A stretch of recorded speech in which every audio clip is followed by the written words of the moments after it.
Partly cloudy, breezy, and beautiful at the Chickasaw Bricktown Ballpark. Day number 2 of the Phillips 66 Big 12 Baseball Championship.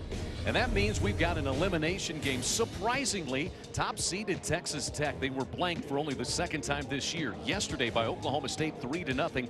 And Baylor lost in run rule fashion in 8 innings, 11-1 to the West Virginia Mountaineers. So somebody is headed home rather shortly. So this one elimination, and then later on in the winners bracket side, you will have West Virginia and surprising 8-seeded Oklahoma State, which came through on the winners bracket side in Division I. We welcome you upstairs to the booth alongside the 4-time College World Series participant at Oklahoma, George Frazier. I'm Chad McKee. Neither of these teams wanted to be here, but if you're going to be facing elimination, it's kind of nice to have the pitchers these two teams have going here today. Yeah, and they thought maybe they'd be going at 4 o'clock this afternoon. They certainly hoped, yeah. Not at 9 o'clock this morning. They do. They had the Big 12 pitcher of the year in Gingrey. On the flip side of that, you have the Montana Parsons. Very good young newcomer of the year in the conference. Not a lot of strikeouts. You'll see him put the ball in play, rely on the defense. On Gingrey, you see a lot of strikeouts. 93 strikeouts and 79 in the third. In the opposition, not very many good swings. 181 average against. We take a look at the starting lineup for Coach Steve Rodriguez and the Baylor Bears. Richard Cunningham, Josh Bissonnette, and Shea Langoliers, who was impressive yesterday. This young man threw out 3 base stealers. He was 1 for 3 in the loss to West Virginia. You see what he has done this season, reaching base safely in 16 straight. Then it's Cameron Estee, Matt Menard, and Aaron Dodson will play first base for the Bears. Stephen Gingrey, the left-hander, ready to go bright and early on a Thursday morning with strike 1 to Richard Cunningham. A left-hander that'll set 88-92. Very good breaking ball, changeup, command is a plus for him. Pitched in a lot of big games as Stephen Gingrey. I had a scout yesterday. Who is this guy? I said, I think he's Wade Miley. That's who he reminds me of. When I watch him pitch, you see the overall numbers. He's made 13 starts, answered the bell every single week, 8-1 on the season. 1-1 to Cunningham, swung on and missed. These teams played their 3-game series earlier this year. It was April 7th through 9th in Lubbock. Texas Tech took 2 out of 3 games in that series. And Gingrey got a start, went 5 1/3 innings, gave just 1 earned run and struck out 4. This one pulled foul.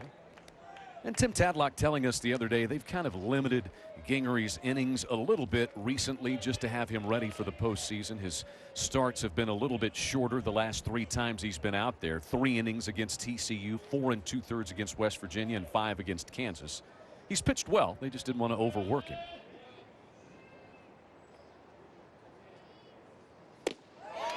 And he has his first strikeout. That's something he does a lot of. Stephen Gingrey, 94 strikeouts, tied for second in the Big 12.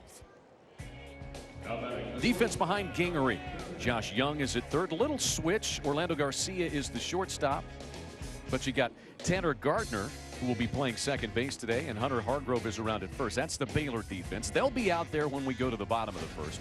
The outfield is Little, Farhat, and Long for the Red Raiders. And Michael Berglund, very good freshman catcher, is behind the plate. This pitch bunted foul.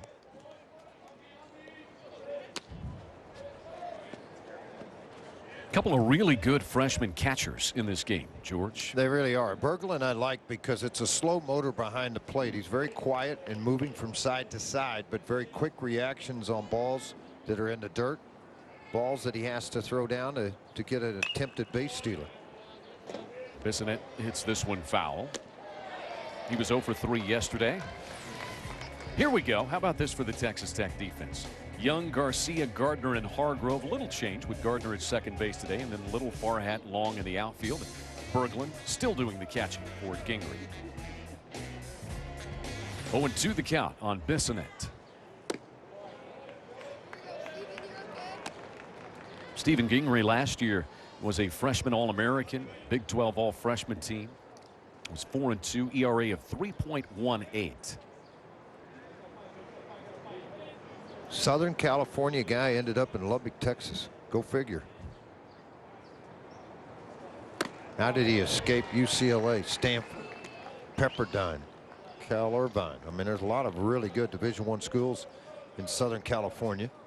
Probably a lot to do with the recruiting ability of Tim Tadlock and Ray Hayward. Yeah, Ray Hayward, a guy that is very in tune on the pro side because being a national cross-checker for a number of years. There'll be a lot of different scouts that will call college coaches. He's not ready to go play now, but he could be really good in a couple of years. And those are the guys you go get. And Gingry's not one of those big, super overpowering type of guys. But he can really pitch. I think that's the thing about it. He'll spin 2 different breaking balls at you. A slider, there'll be 80, 84, curveball, 76, 78, and an excellent changeup like that at 78 miles an hour. Back-to-back strikeouts of Cunningham and Bissonnette to start for Gingery, and he will deal with Langoliers. Yeah, big changeup, big move. It gives you the appearance of a fastball. He never deviates off his delivery. Everything stays the same throughout. Very clean delivery is what scouts like to say. Langoliers was 1 for 3 yesterday. Threw out 3 would-be base stealers at second base and back-picked a guy at first and showed off his defensive skills. Honorable mention all Big 12. Yeah, a little different wind in the ballpark today. Checking flags into the outfield. Seems more of a right to left type breeze here at the ballpark. Did you ever do weather? No, I tried. I'm not bright enough for that. And I don't look good on a green screen, so that's a problem as well.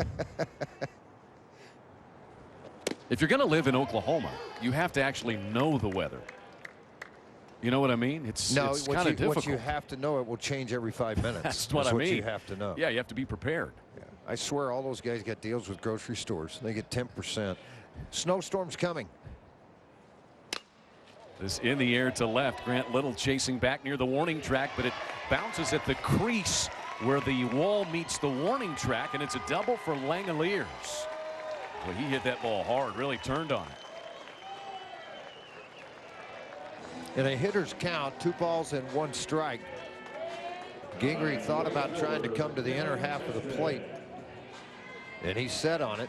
It made it difficult for anybody to make a catch on a ball that was at the base of it. You see, wanting that ball down and away to cut back to the middle, and Langoliers just set on it, and you can see the result right at the base of the fence, 330 feet from home plate. 13th double for Shea Langoliers.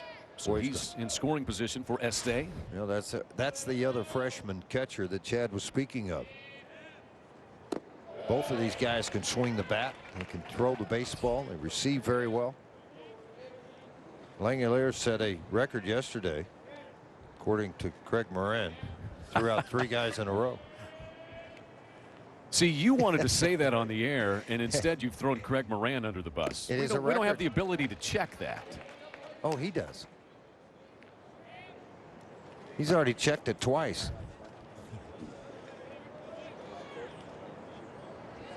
Actually asked the Baylor SID, and he said, sure, record. Now you're throwing other people under the bus. Yeah, well, don't let it hurt when it runs over you. Bounce back up. 1-1 to Este is down and in. He was 0 for 3 yesterday, but drove in the only run for the Bears in that 11-1 loss to West Virginia. Boy, that was a tough one to swallow. Isaiah Kearns of West Virginia pitched 8 innings, struck out 6, and allowed just 3 Baylor hits.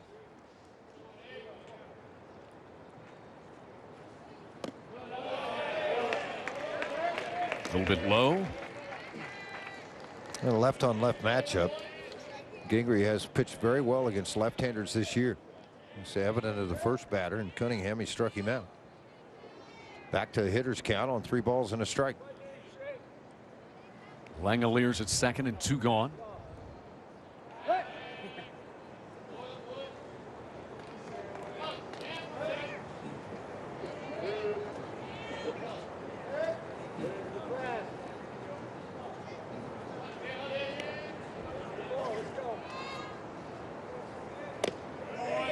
Gingery touches the outside edge with that one, so it's a full count. 3-1 slider. How do you bat against that? 78 miles an hour, very well placed on the outside corner. A lot of times pitchers will have a better release point on a breaking ball coming out of the bullpen early than they do the fastball, and so that's the pitch they'll go to work themselves through that first inning. Este steps out. He had a great Big 12 championship in 2015. Was on the all-tournament team. Last year's second team all Big 12 was Cameron Estes. Did some big home runs for this team. His power numbers are up. Yeah, communication-wise right now on pitches that have been called. Gingrey wanting to go with a certain thing, and of course, coaching staff another. Strike 3 called. But I don't know who got their way, Gingrey or the coaching staff, but it worked out. He punches out Cameron Estes and leaves Langeliers stranded at second. The top-seeded Red Raiders are coming to the plate after Stephen Gingrey didn't allow anything in the first inning. It's the Phillips 66 Big 12 Baseball Championship.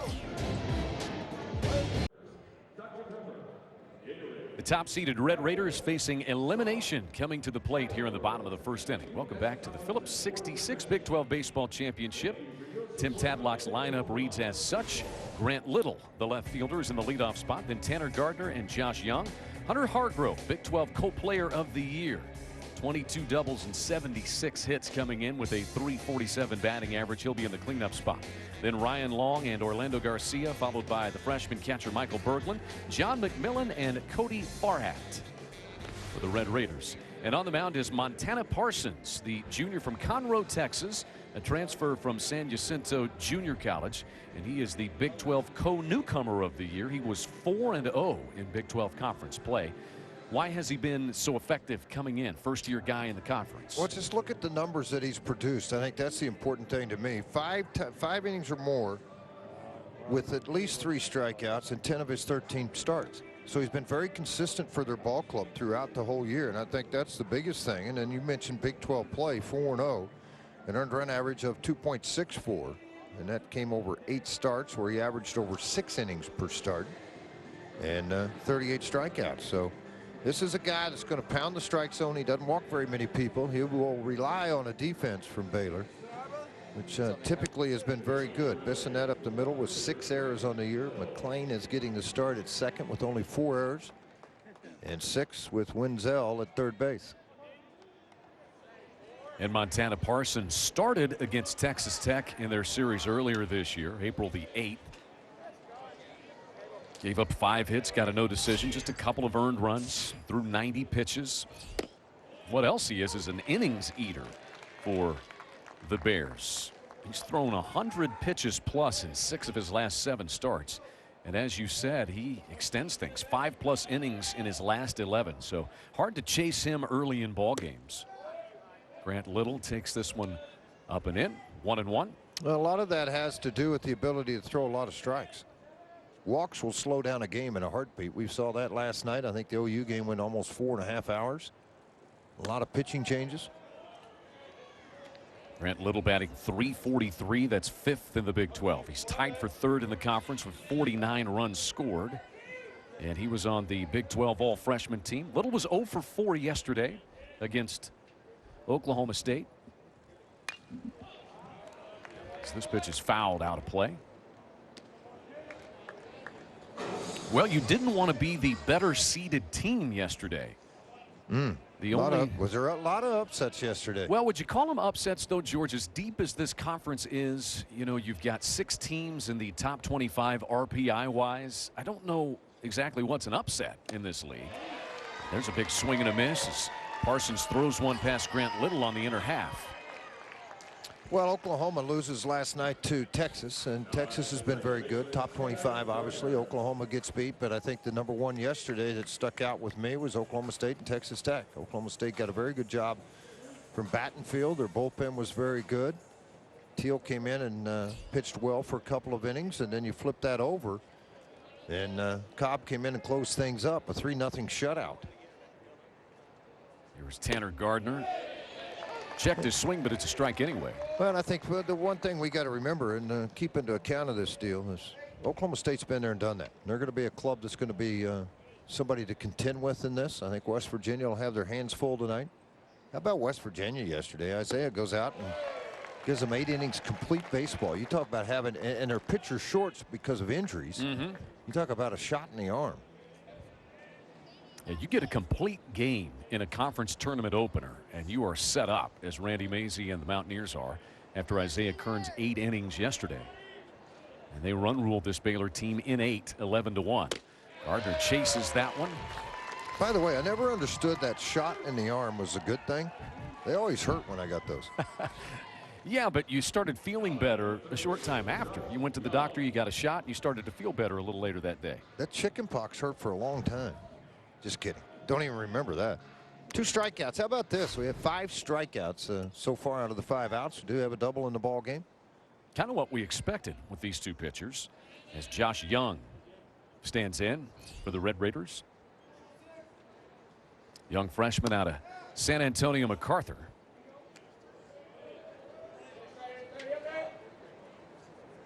.313, 5 homers, 40 runs batted in.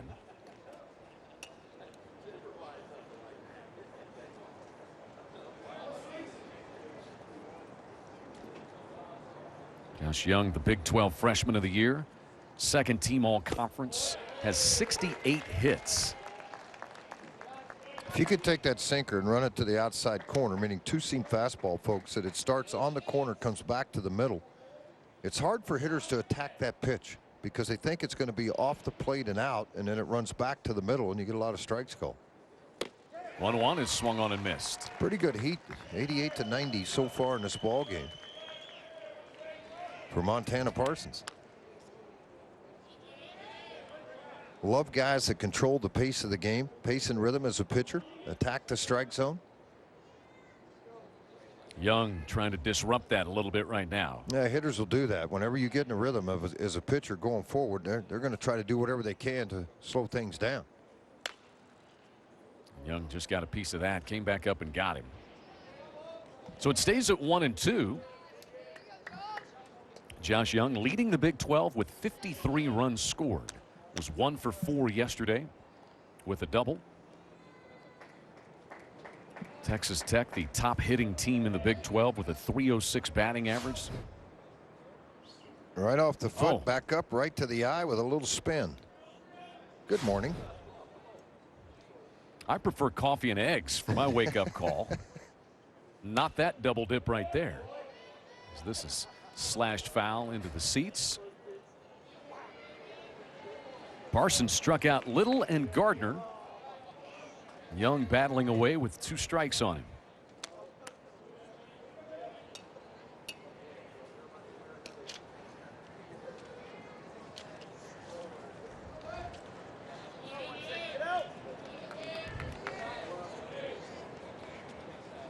Another 1-2. This is yanked foul up the third base side.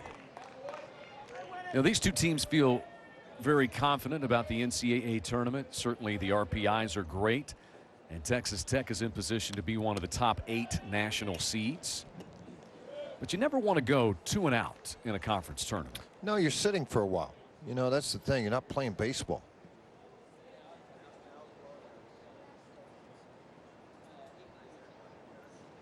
Yeah, you leave today and you may not play another game until next Friday. You're talking about a good 8 days off to stew over what happened in the conference tournament. Yeah, Lubbock's a tough place to play.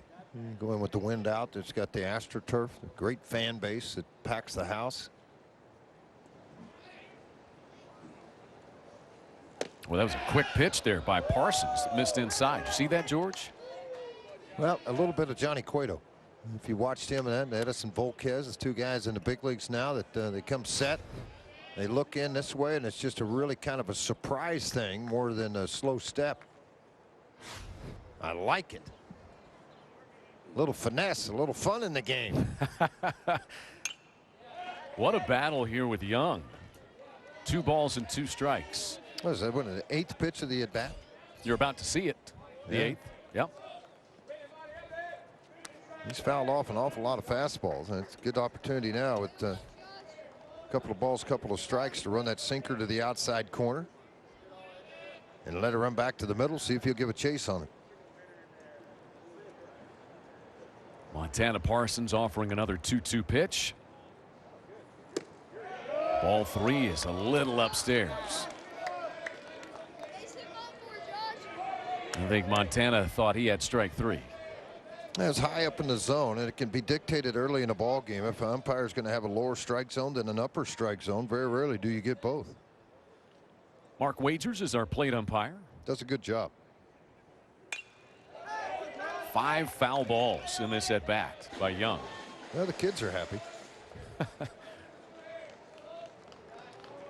No, minor league baseball, they say return the baseball to the concession stand. We'll give you a Coke or a hot dog. No, I'm keeping it. You want to see a bunch of kids fight over a baseball for a hot dog? I think a new baseball is worth about as much as a Coke or a hot dog these days, isn't it? Oh, yeah. It's about $120 per dozen now for game-ready Major League Baseballs. They use about 12 to 15 dozen per game. I'm telling you what, if Young keeps this up, every youngster in the house is going to have a souvenir by the end of this at bat. And even some grandma and grandpas give them away as Christmas presents. You're gonna have a lot of them. Yeah, a number of scouts here watching both of these guys throw today.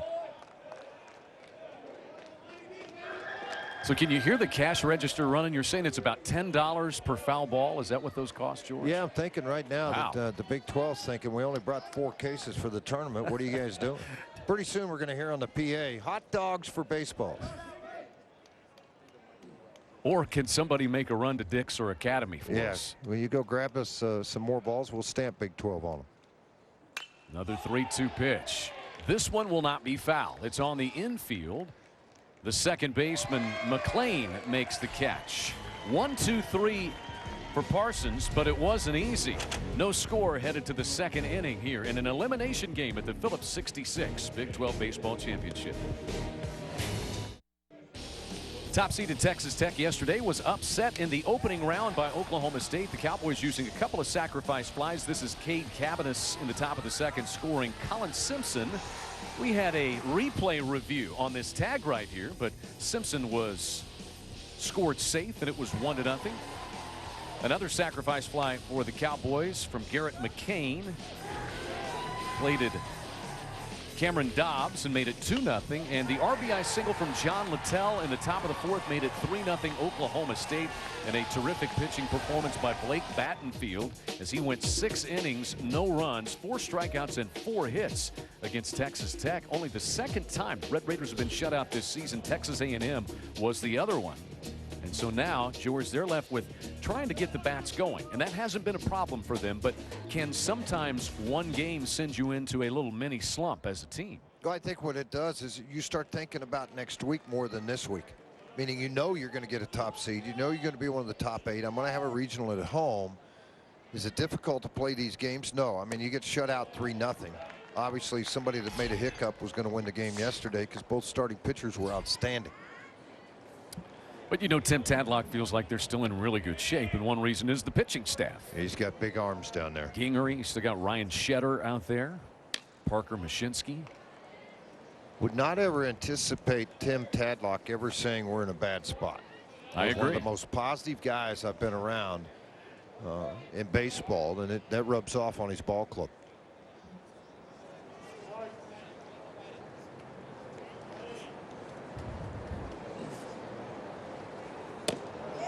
That one touches the outside edge to the DH, Matt Menard.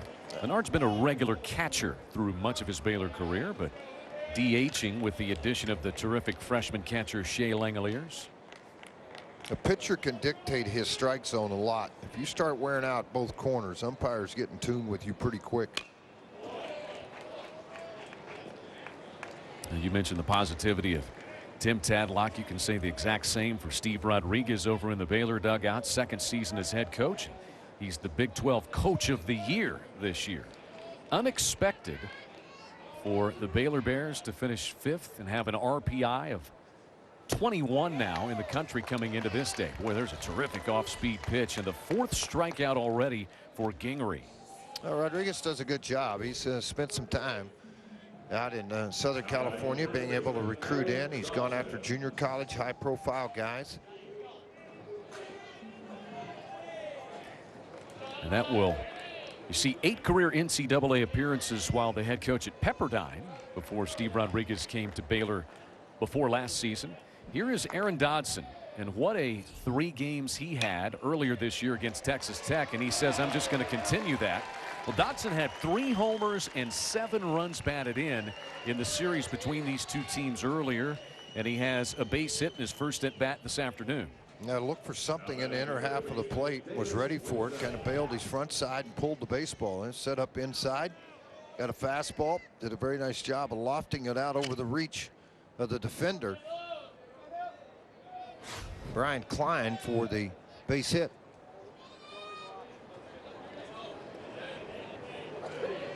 Here's Davis Wenzel, the third baseman.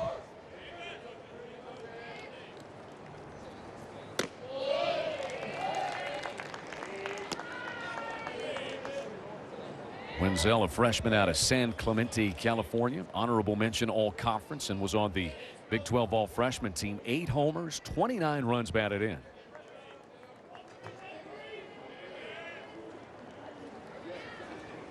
And Wenzel bunts one this time up third base way, foul. Why not? It's an early morning game. Get your guy on his heels. We were talking about not wanting to be the better seed yesterday. Just to follow up, Baylor, the 5 seed, losing to the 4 seed West Virginia, and that was the only game in which the better seed won. West Virginia, a higher seed than Baylor. But the 8 seed Oklahoma State beat Texas Tech. The 7 seed Kansas beat the 2 seed TCU, and the 6 seed Texas beat the 3 seed Oklahoma. Surprised at the Kansas TCU result. 7-3 Kansas won that game. Yeah, I was. I mean, TCU jumped out on top 2-0, and then you're thinking, okay, this offense is going to take off. It didn't. Kansas did. They responded with 3 and added more to it and ended up winning the ball game 7-3. But I still think that hangover effect of not having Lukenbaker in your lineup is a big loss for TCU. Jayhawks had a 4-run 8th inning, and they had Brett Bosick and Matt McLaughlin, who had a couple of runs driven in apiece. Rich Price's team is through to face Texas tonight in the winner's bracket of Division II. The throw over chases Dodson back.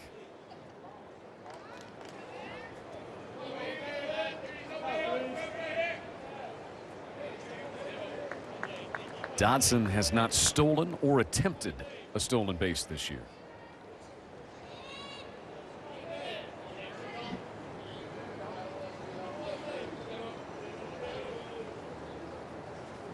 Wenzel bounces this one back over Gingery, fielded by Garcia, who steps on the bag.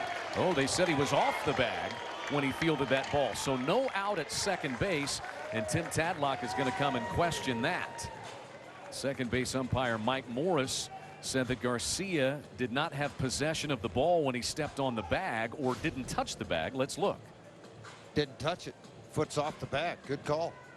It's on the backside of second base. He never did touch the bag. You'll watch again right here, folks, as he got this throw. See him try to kick the leg out after he got by it. I don't think he did get the bag.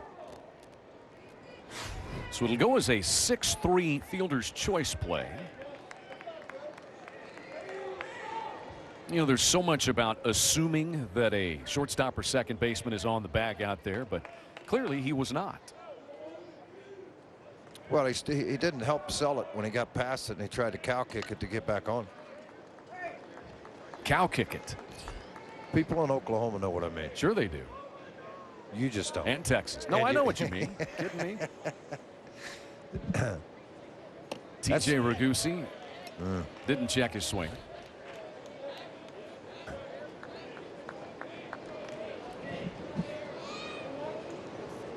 So does Dodson at second and 2 gone. Ragusi was 0 for 3 yesterday. Batted in the leadoff spot.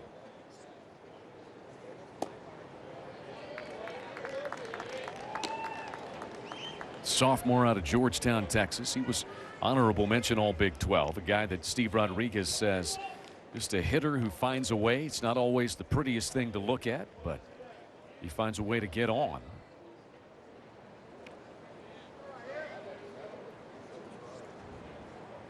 1-1 from Gingery. Pulled toward first. Waiting on it is Hargrove. He fields it fair and steps on the bag for the final out. So no harm done on the play out at second base. Dodson is left stranded, and we are scoreless at the Chickasaw Bricktown Ballpark. Well, the Baylor Bears are here because they lost 11-1 yesterday to the Mountaineers of West Virginia. That's Kyle Gray delivering a 3-run triple to make it 7-0 Mountaineers in the first inning. This was all with 2 outs. And then the pitching took over. Isaiah Kearns, George, 8 innings, 6 punch-outs. He allowed only 3 hits, and it was a run rule 11-1 by the Mountaineers. What a performance by Isaiah Kearns yesterday. It was a great performance. I mean, it looked like a day at the office. He just went to work out there and didn't back off of anything. I think 8 of the 11 runs scored by West Virginia came with 2 outs, including 6 of the 7 there in the first inning. And so Steve Rodriguez's team facing elimination here today. Montana Parsons struck out 2 in the first. He will deal with the middle third of the lineup for the Red Raiders, starting with Hunter Hargrove, who drove in 7 runs in the series between these two teams earlier this year. He's got a 12-game hitting streak, and he's got 19 hits and 11 runs batted in. But you expect that from the Big 12 co-player of the year, Hunter Hargrove. And he drives this one down the left field line. It's headed toward the corner. Cut off by Ragusi. The throw comes into second base, but it's a standing double for Hunter Hargrove. How about 23 doubles on the year? Really good hitter. And to think that he replaced a guy, Gutierrez, who was the Big 12 Player of the Year last year. That's back-to-back for Texas Tech, and Hargrove leads this inning off with a double. Back-to-back Big 12 Players of the Year for Tim Tadlock and the Red Raiders. Eric Gutierrez last year, Hunter Hargrove this. And that brings in Ryan Long. Long was 0 for 2 yesterday, but did have a couple of walks. Senior from Crandall, Texas. And Montana Parsons fairly unfazed as he has allowed his first base runner. You see a .312 average for Ryan Long. 7 of the 8 batters in the lineup for Texas Tech over 300. Guess that's why you lead the league overall with the .306 batting mark. As Long whacks away at that one, he's in a hole 0-2.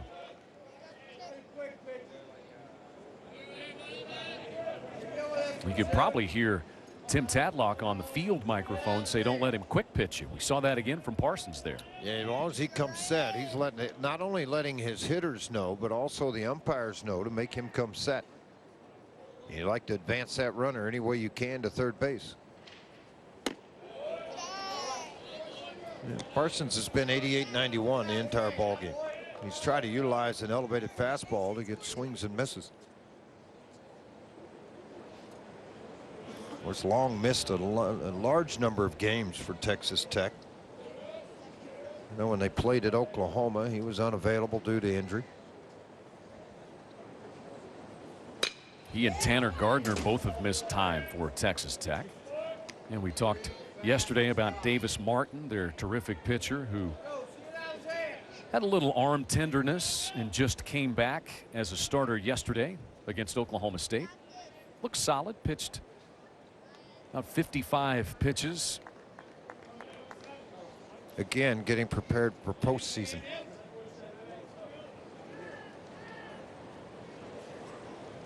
Hargrove at second base. 1-2 for Long. Slash down the left field line. A fair ball. That will score Hunter Hargrove. Long motors to second with a stand-up RBI double, and it's 1-0 Red Raiders.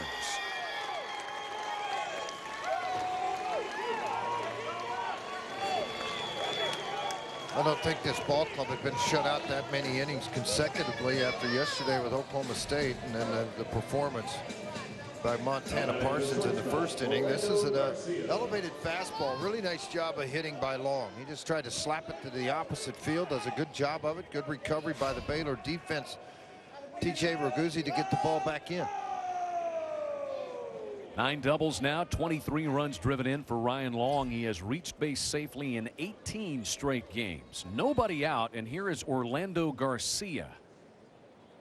And man, did he have a series between these two teams. Hit 4 homers in the 3 games that they played out in Lubbock back in early April. Garcia, 11 home runs, 7 of them in Big 12 conference play. You see what he did down there. We got a balk call. So the quick pitch that Montana Parsons has been using bites him right there. As on a balk, Ryan Long moves down to third. And it will get called. You've got to make sure you come to a decertative stop for the umpires. And, when you come set this quick and you don't stop those hands, I really didn't see much there, though. I thought he came to a stop on the top, but it got called quick. No argument out of the Baylor dugout.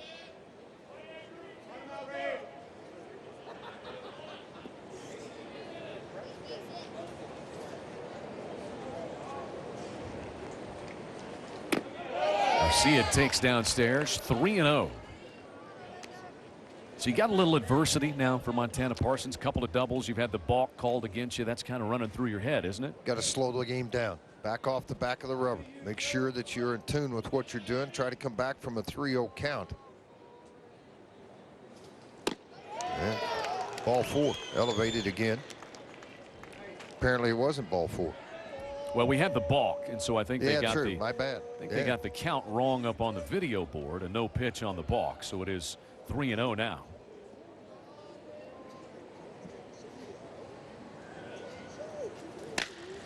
In the air to center. This will at least score the run. It might do a lot more. To the wall and gone.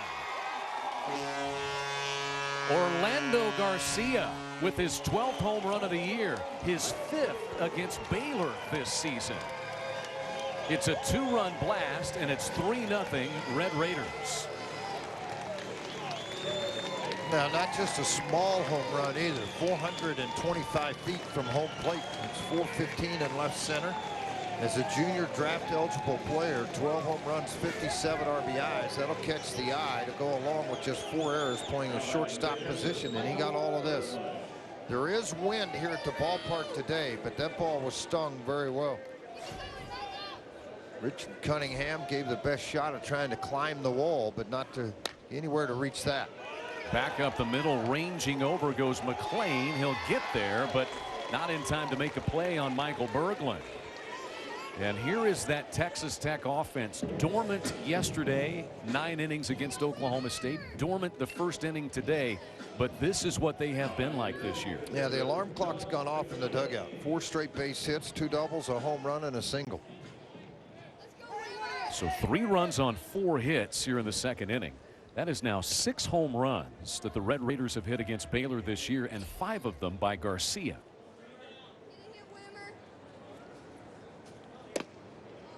Well, this one in to John McMillan, the DH. And you ask Tim Tadlock about the home runs that Orlando Garcia has hit, and he said, I'm not surprised. When he saw him work out in the summer, and he's from El Paso, went to America's High School, he was relaying one particular time that he saw Orlando Garcia just hitting balls over a fence up toward a row of houses that were elevated behind the ballpark. I would imagine that one he just hit, which was some 500 or 420 feet, was similar to the ones Tim Tadlock saw him hit that day. Yeah, Prague needs to call the glass doctor for the houses if you hit them like that.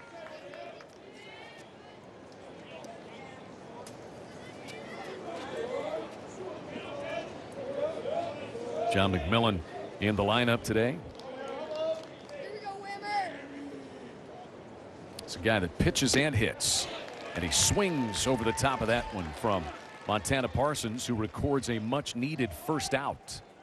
Clean it up enough now. Just get a ball on the ground, get your double play, and get out of there, and kind of not worry about it. Yeah, you mentioned McMillan yesterday. 2 1/3, 1 hit, and 4 strikeouts. Fastball that rose up to 95 miles an hour. Yeah, he was impressive out of the bullpen. They're very excited about him. Well, he was a 21st round pick by the Tampa Bay Rays, was John McMillan. He's a big guy. He's back in the dugout now, but 6'3", 250.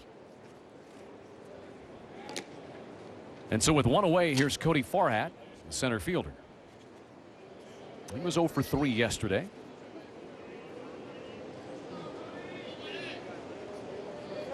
Farhat's 33rd start. He's batting .352. Hard hit ground ball. McLean flips to Bissonette for 1, and the return is in time. Just what the doctor ordered for Montana Parsons. He gives up 3 runs on 4 hits, but gets a strikeout and a double play, and the inning is over. But the Red Raiders are alive and awake early in this elimination game. Can the Bears bounce back when we come back?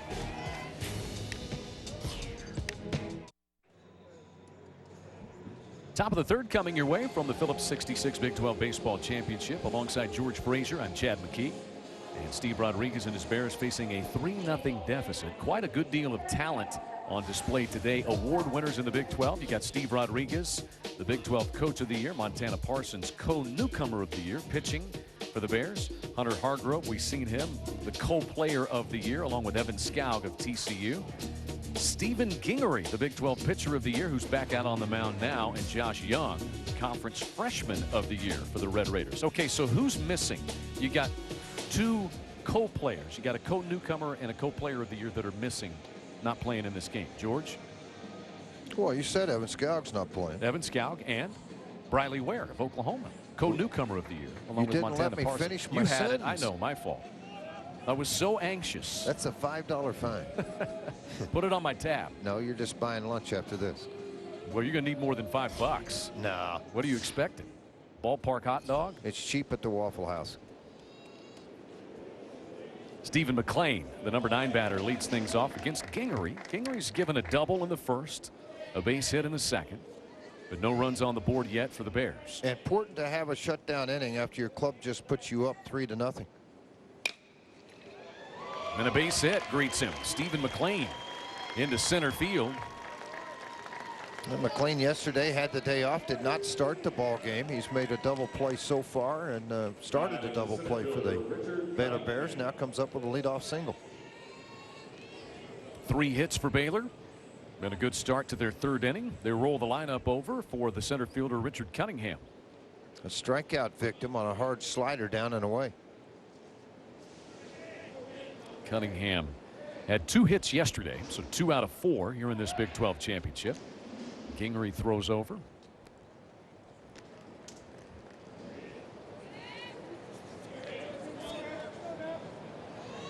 Stephen McLean is wearing number 22. He's normally number 2, but they don't have a number 2 green jersey. Forgot to pack it.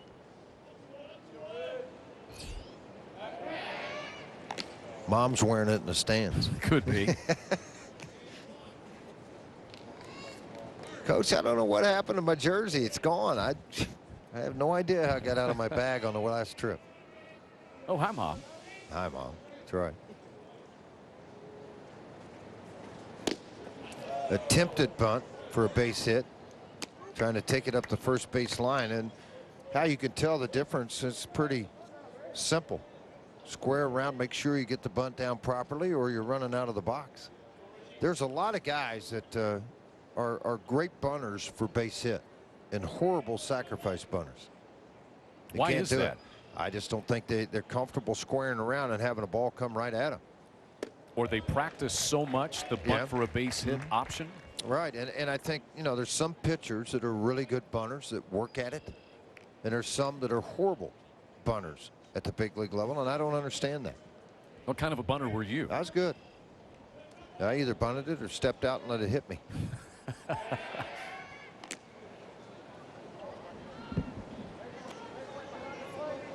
Couple of options you got, right? Or you could be like Madison Bumgarner and Jake Arrieta and just hit them out of the ballpark. They are a rarity. They can really swing the bat. This one pushed right back to Gingery. He's going to go to second base, get the out there. So bunted too hard by Cunningham right back to Gingery. And Garcia steps on the bag at second base to force McLean.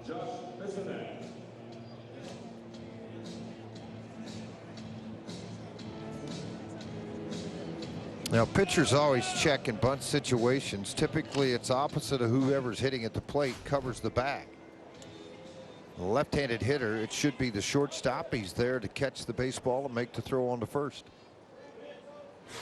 Josh Bissonette, the batter, with Cunningham at first and 1 gone. I remember first day I stepped on the OU campus with Enos Seymour. He said, you catch it and throw it over to the bag. If they're not there, it's on them. They know where they're supposed to be and when it's supposed to happen.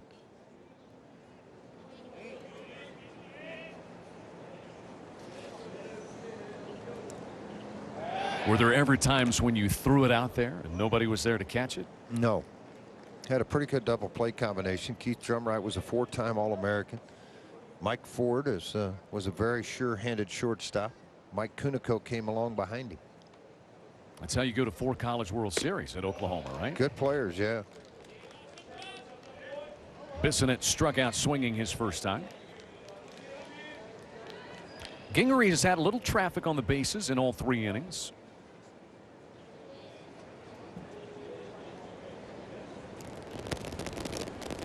That one gets all the way past Berglund, and Cunningham moves into scoring position on a wild pitch.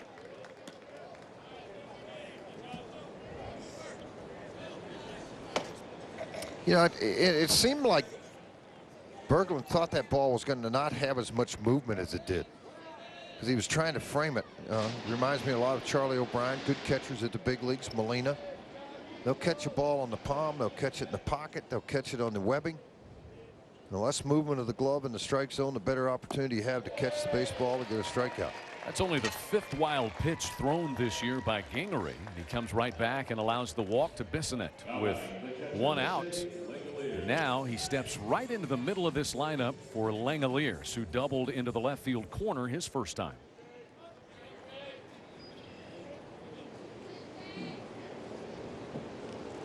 "12-game hitting streak for Langeliers, and he's batting .476 with 13 runs batted in over that time.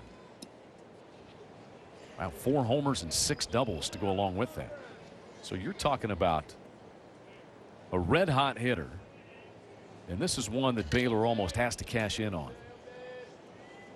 Only 1 run yesterday, haven't scored yet today.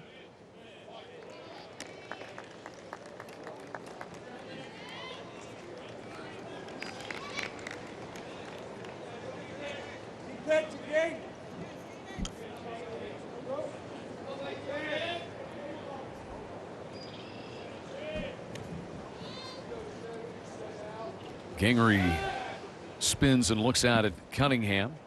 And with a good hitter at the plate, a lot of times coaches don't like their runners getting well off the bag and being disruptive. In other words, you get too far off, you get a shortstop, second base moving. Those are objects behind the hitter's eye. And a lot of times you just let them set and be still.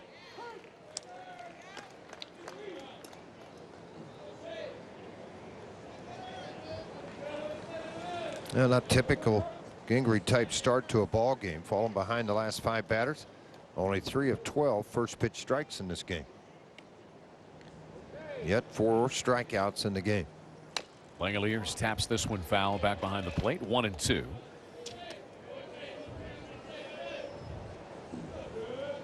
Langeliers removed his name from the Major League Baseball draft last summer. Still was drafted as a courtesy in the 34th round by the Blue Jays. So we say he was drafted as a courtesy, George. What does that mean? Well, I think they just wanted to lay claim to the fact that they had him in the draft and they liked what they saw. You know, when you get beyond the 10th round, you go beyond 100,000, you got to pay a lot of money. Double play baseball. Garcia, and on across to Hargrove. Gingery starts a 1-6-3 double play, and Baylor gets nothing after having 2 men aboard. 3-0 Red Raiders lead. They're coming to the plate in the last of inning number 3. Well, Montana Parsons trying to hold this Texas Tech offense right here at 3 runs. The Big 12 co-newcomer of the year, junior out of Conroe, Texas, and a junior college transfer. 4th in the Big 12 in ERA, tied for 11th in wins. 13 starts and a 5-2 record. Throw him in there with Nick Lewis, Troy Montemayor, and some of the others that Baylor has. But I'm not sure they expected to get this much out of Montana Parsons. I don't think they did either. But look at the numbers overall. 4-0 in the Big 12. That's what's impressive to me. He ended up 12th in ERA in the Big 12, which was .264. So that tells you how good the Big 12 was. And again, we talked about upsets, Chad, but I think it's also 6 teams in the top 25 RPI. I think do 6 get in? I think it makes a difference if Oklahoma State gets to the championship game, happens to win this thing. That'll disrupt the apple cart quite a bit here. Do 7 get in? It could. Certainly. Could happen. And you look at the RPI today, where some of these teams have risen or fallen after yesterday's action. Texas Tech holding steady. They are 4th nationally. TCU down a couple of spots. Baylor down a couple of spots. West Virginia up 3. Texas is up from 22 to 20. Oklahoma State down a spot from 25 to 26. And Oklahoma State jumped 7 spots yesterday with their win over Texas Tech. They went from 57 to 50. And a win again today will jump them a little bit farther against West Virginia if they're able to pull that off. There's a rocket that goes off the back of Parsons into the air where it's caught by McLean. Man, let's check on Montana Parsons. That was a rocket off the bat of Little. It kind of looked like it caught him on the back shoulder blade on the follow through. It's a duck and cover. That's right on the spine. I mean, that's right in the middle of the back. Well, it's tough right here. He bent over enough that it glanced, and going to give it a shot to stay in the ball game. So they'll let Parsons throw a couple of pitches. Hayden Kettler has been warming up in the Baylor bullpen, and Parsons looks like he's okay. Fortunately, we're just scary. And you could tell he knew no chance to get out of the way of that thing. Yeah, ricocheted a short off your back for an out. Took it like a man, Mom. Just flipped it over to shortstop. Kind of tough to do. Here's Gardner, who struck out his first time. That one fouled back. Now what you look for here is the looseness, and while you're on the mound, everything's going to probably be pretty good, because you're continuing to move the body. But it's when you set in between innings, when you get hit like that, you go back out and it's like a knot all of a sudden appearing, and it can be disruptive, obviously. 0-2 on Gardner. He missed some time earlier this year with an ankle injury. For where they are, they've had players miss some time, position guys. Long, another one. Gardner. Davis Martin, their pitcher, missing a little time as well. And yet they've been able to win a share of the regular season in the Big 12 and elevate themselves to number 4 in the RPI. 1-2 on Gardner.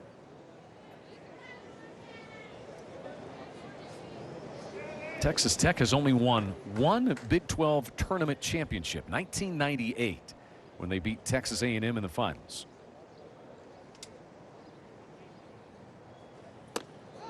Up and in to Gardner. 2-2 now. Last year, Texas Tech was a national seed hosting a regional, beat East Carolina in a super regional to go to Omaha in the College World Series for the second time in 3 years.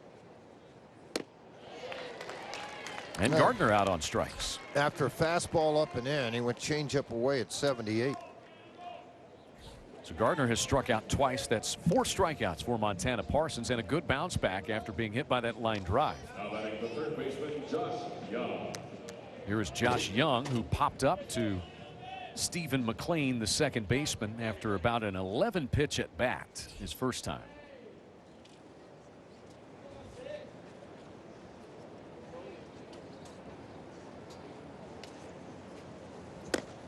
The talented freshman from San Antonio, Big 12 freshman of the year. It's a good balanced mix on this team, Tim Tadlock, with the veterans like Garcia and Hargrove, who is a senior, and the freshmen like Berglund and Josh Young. Well, they're not afraid to play him. And what probably really what makes some of these younger players better, Chad, is the fact that these upperclassmen take them under the wing. They realize they're a pretty good player.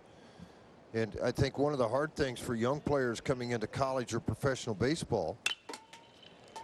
That one hopper is gloved by Wenzel, and he'll take it across. And Montana Parsons, after giving up 3 runs in the second, works a 1-2-3 third. Red Raiders in an elimination game lead at 3-0, moving to the 4th. Just a beautiful Thursday morning here in downtown Oklahoma City. Big 12 championship brought to you by Phillips 66, proud sponsor of Big 12 baseball. Alongside George Frazier, I'm Chad McKee. This early elimination game between the 5th-seeded Baylor Bears and the top-seeded Texas Tech Red Raiders. Texas Tech getting 3 runs on the board, including a 2-run home run by Orlando Garcia, and getting out to this lead.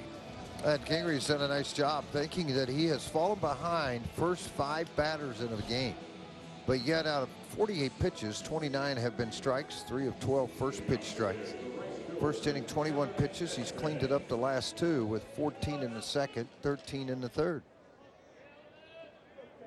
Ray Hayward, the pitching coach for the Red Raiders, former Oklahoma Sooner. Most pitching coaches will call the pitches in a game. Ray allows his assistant coach to do that.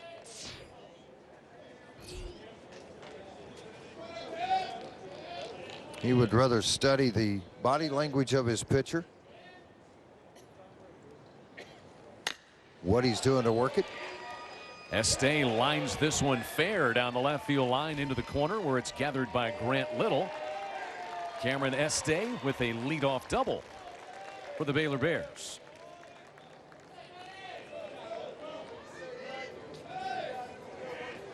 A lot of times left-handers versus the left-hander will try to fight it a little bit, and they end up trying to cheat on the fastball. And these Baylor guys have done a very nice job. Look how quiet that lower half is. Didn't even stride with his feet, just used his hands to be able to drive that ball in the left field corner. And trying to inject a little energy into that dugout with his 10th double of the year. Here is Matt Menard, who struck out to start the second.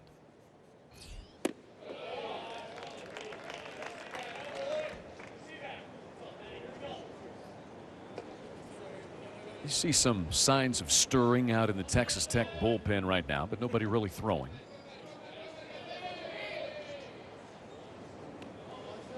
The Baylor's had opportunities. They've had at least a hit in each of the first 4 innings. But just haven't been able to scratch anything across. First it was Gingery with his strikeouts, and then you had the big double play ground ball in the third. And make it pitches when he has to work out of this with a leadoff double would be a mastery. Menard batting .305, 2 homers, 26 driven in.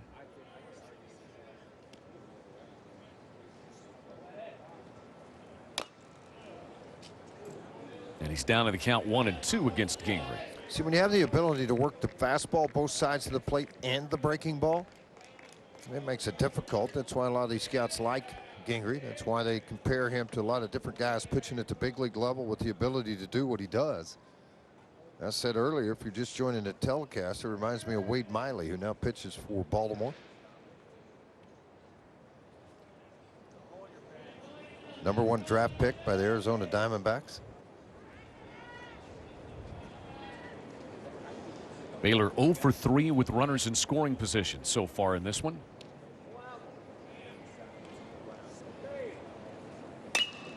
Menard with a fly ball to right. Ryan Long continues to drift back and makes the catch. We've got a different wind direction today than we did yesterday, as Estee moves to third on that fly ball.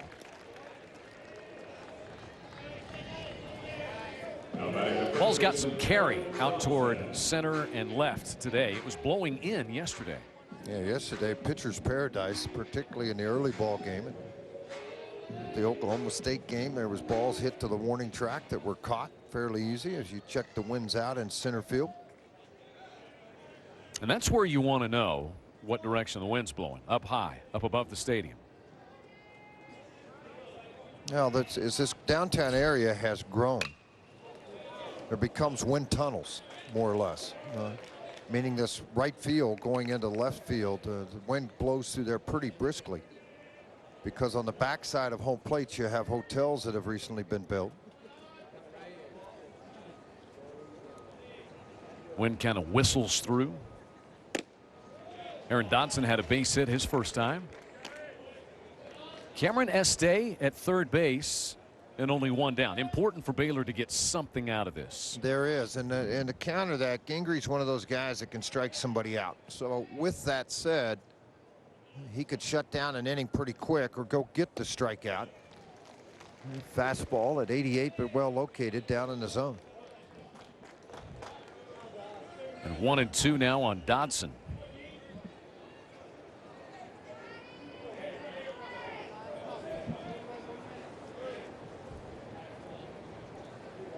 Dodson's had a very good year, the best of his career. First team all Big 12. And this down and away, batting .339, 7th in the conference. His 10 home runs and 38 runs batted in are career highs. And he is having, Steve Rodriguez says, the kind of year you hope a senior does. Well, you open up some eyes. Get a chance and an opportunity to go play professionally. What did he hit last year? 3 home runs? He had 10 career home runs coming into this year in 3 years. And he's got 10 this year. Yeah, it tells you something about the ability to change your swing, become more of a contact line drive guy to somebody who can drive the ball out of the ballpark. Having a very good at bat against Gingrey. In his first at bat, he cheated on a fastball early and got through and drove it over the outreached hands of second base for a base hit. Klein was not able to make a play on the baseball.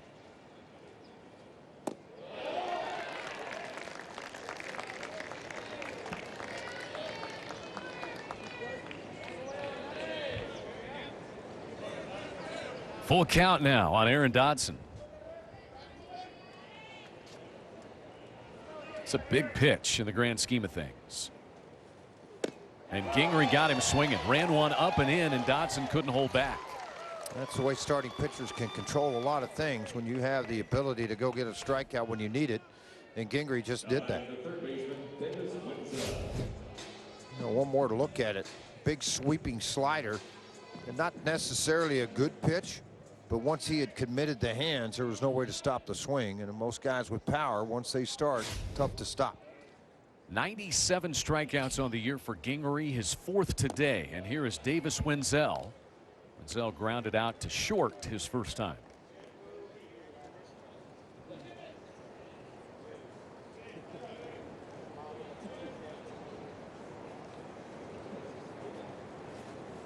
Wenzel fouls that one off the glove of Michael Berglund.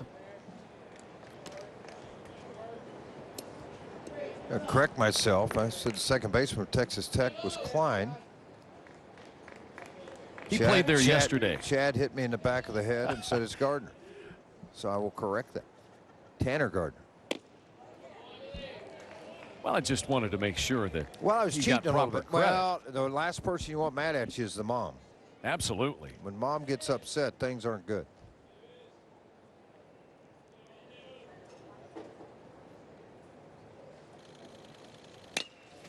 This yanked foul up the third base side.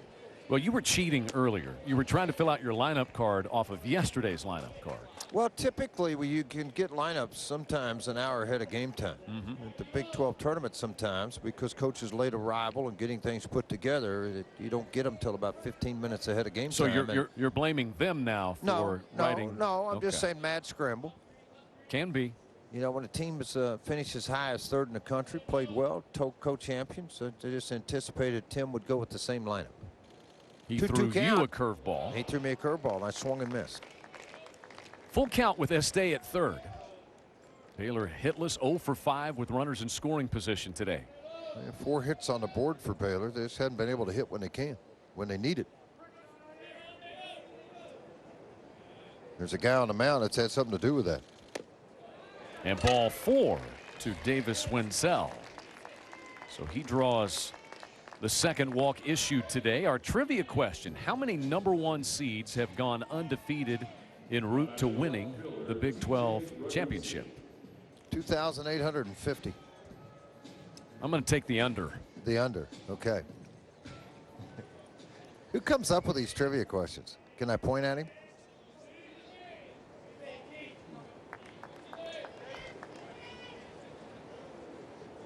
There's somebody in charge of all of that.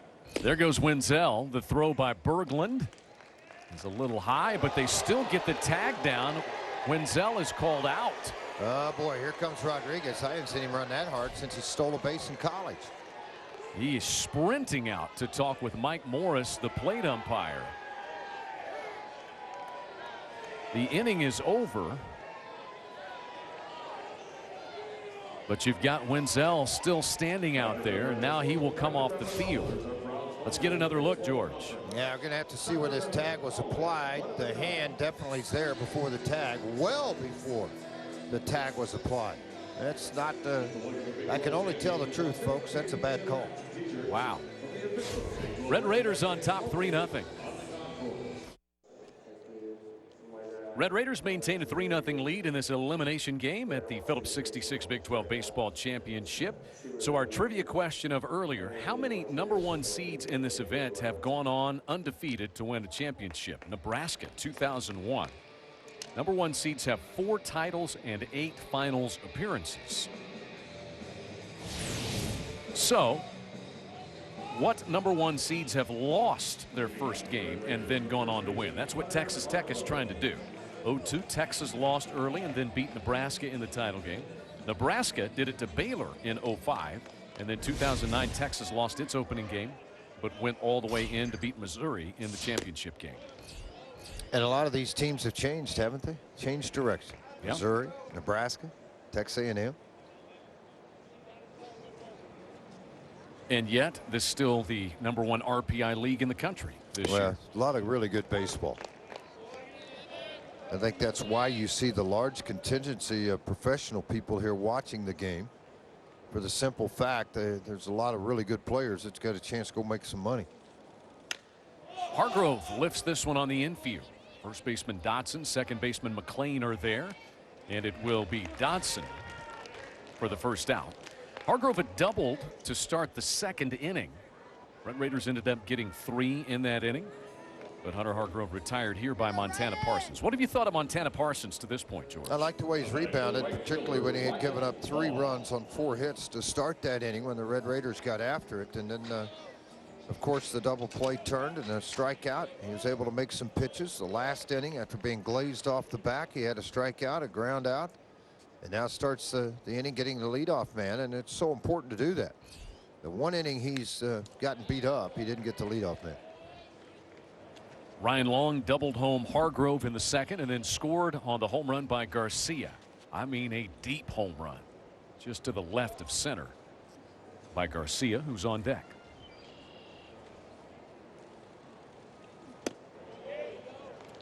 It's just a little bit outside. What a great venue and a terrific place to bring the kids. I mean, kids are out of school, buy a ticket. It's just like daycare. Let them run around the ballpark. You got the kiddie play area out there in right center field. As this one is pulled past the diving Stephen McLean into right by Ryan Long, who's 2 for 2.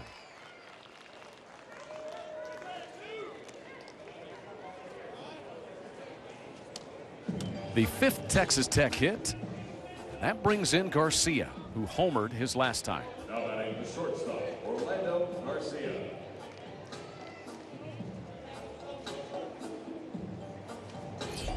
Team leading 12 home runs for Garcia.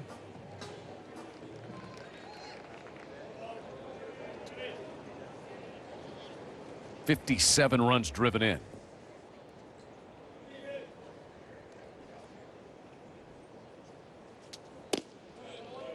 And Parsons right back with a strike to him. Power hitting shortstops, George, and you got to call one of them for several years with the Rockies, Troy Tulowitzki. But what guys, middle infielders who hit with power like this can play for a long time. They really can, and you hope they play injury free. And when they get too big, meaning about 230, they move to third base or first. Such good athletes are able to do that. The shortstop position went from the Larry Boas of the world, and a lot of singles hitters, and all of a sudden switched more from a defensive type position. Snap throw down there by Langoliers. To a power RBI position, starting with Garcia Parra, Cal Ripken, all that whole era of guys that came through. Even Jeter with the Yankees had power. Troy Tulowitzki is a guy that obviously a lot of power with the Rockies. Well, people forget, though, Larry Bowa had nearly 2,300 hits at the big league level. Played a long time. In some people's eyes, too long. Not mine. Former teammate. Yeah, and had a guy come through there, a guy that was a pretty good player that played a long time too, named Sean Dunston. Came in and took the place and That double play combination of Boa and Sandberg was pretty good for the Cubs for a long time. Larry's been a manager since, bench coach now for the Philadelphia Phillies. And he won a World Series with the Phillies. 1980 Dallas Green Dallas was Green. the manager of that ball club. The late Dallas Green, be missed in baseball. Orlando Garcia. The 1-2 fouled out of play. Garcia against Baylor this year. Well, they don't want to see him again anytime soon. 7 of 12 with 5 home runs and 11 runs driven in. Yeah, it's something to be 7 of 12 with 7 singles is one thing, but when you're hitting 5 of them over the wall, and out of those 12 at bats, you've driven in 11.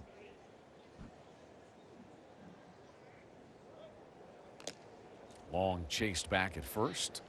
What a beautiful day. Just sitting here in the broadcast booth, you can't beat it. It's the smell of the grass, the kick of the dirt, watching a little baseball, sun shining. Go broadcast from the bleachers. How do you feel about that? I've done that. Let's go do it. I don't think they can get it set up in time to switch at the inning. Strike 3, a big strikeout of Garcia for Montana Parsons, his 5th strikeout. A really good pitch on the outside corner, a slider it appeared to be. The 2 pitches I think he's had better command of today. The changeup about 78, fastball at 88. But this is a breaking ball. He just dropped right into the lap of Langoliers for the strikeout. Boy, Parsons got a little moxie, doesn't he? Well, and this is an older kid's gone through the junior college ranks. It's not easy to play junior college baseball. A lot of travel in vans, a lot of long trips in vans. You play a lot of the same teams. And if you can command it there and do well, you're going to have a pretty good chance to have success. Here's the catcher, Michael Berglund. Ryan Long remains over at first. Berglund singled. Red Raiders strung together 4 straight hits and got 3 runs in the second. All the scoring in this one to this point. And Berglund had the last hit in that bunch. He was erased later on a double play. You think about that second inning. First 4 guys go double, double, homer, single. And boy, the wheels really could have come off for Montana Parsons. But he struck out McMillan and then got Farhat to ground into the double play. Yeah, big pitches when you need to.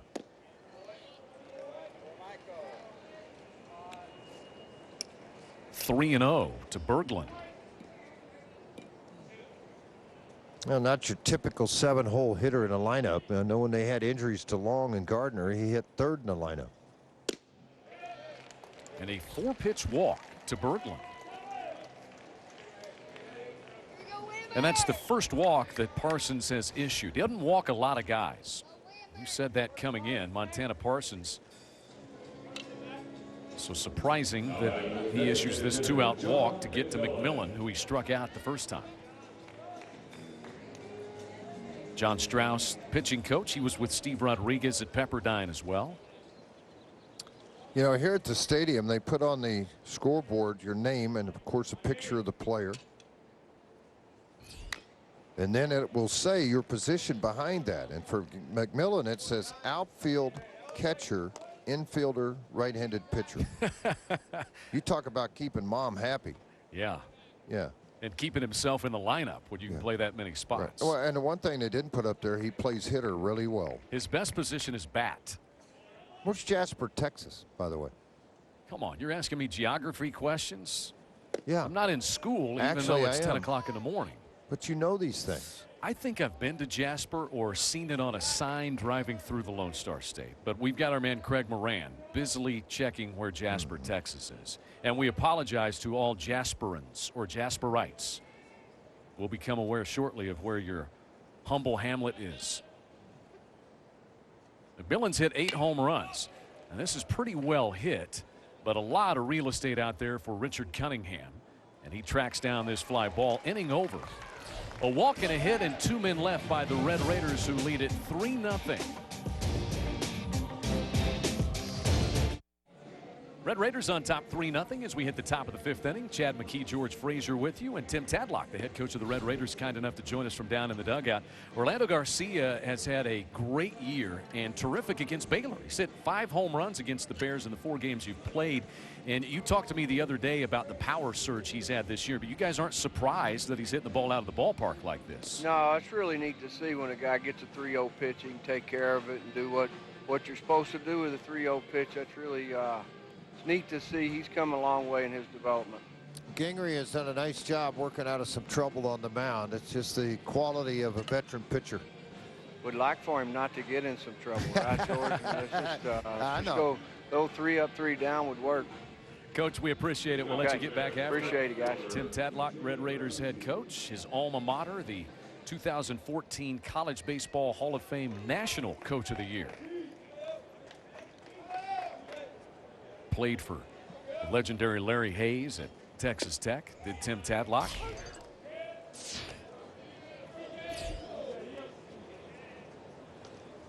Well, the Bears yet to break through. Had a double by Cameron Estee to start the 4th, left him out there. They've stranded 5 in this game. Ragusi leading off. He'll be followed by McLean, and then the top of the order, Richard Cunningham. Ragusi grounded out to the first baseman, Hunter Hargrove, his first time. Bouncing ball on a 1-hop played by Young. And the throw to first is on target.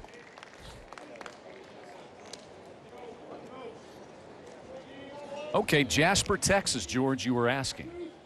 Oh, I was going to wait. Well, there's 8,000, just a little over 8,000 are in the town. That's far from a hamlet. And since you didn't know a lot about it, I thought I was going to wait till you asked me so I could tell you. John Sayers is the mayor. I don't know if you know John. No. Fun guy to have. Hope to get invited down for the golf tournament. I didn't read it right. Randy Sayers. Well, I know him. I don't know John, but I do know Randy. Randy's John's brother. And it's a town known as the jewel of the forest. Did you know they have forest in Texas? No. They do. Absolutely. I was unaware. 8,247 is the population. It is to the north of Beaumont, the northeast of Houston, Jasper, Texas. It's between Houston and Louisiana, my friend. There's a lot between Houston and Louisiana. You go from cowboy to Hayao and down all the way down to Louisiana. Can you talk like that? Of course I can. It's actually very, very close to the Louisiana border. Don't know if you knew that. You did not. Yeah, I did. I looked at the map a minute ago. Well, hello to everybody watching in Jasper. Yeah, you ought to be proud of your pitcher today. He's given up 3 runs, but he's pitched pretty well and worked himself out of some jams. Montana Parsons been good. Stephen McLean singled back up the middle his first time, trying to get something going for the Baylor Bears. There's a shot that nearly got Gingrey. Boy, it may have even grazed his glove on its way into center. And McLean has worn out that spot a couple of times. 2 singles right up the middle.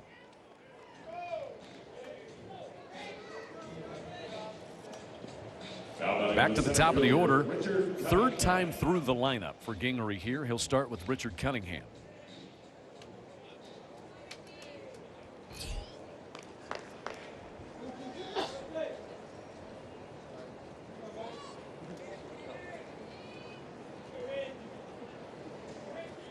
Stephen Gingrey, 76 pitches.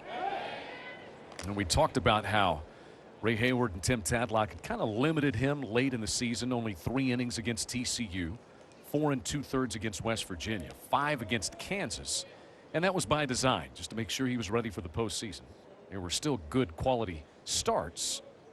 Didn't get roughed up, just didn't pitch all that much. So you wonder how much he'll go today, knowing that the big prize is still ahead for this Texas Tech team, and that's Omaha.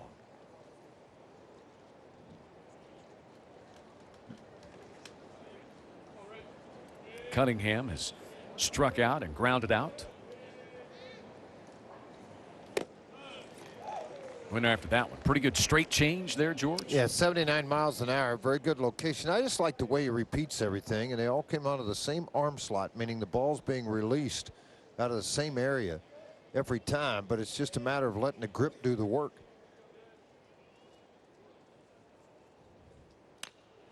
Pop up, first base side. Hargrove near the warning track, makes the catch for the second out.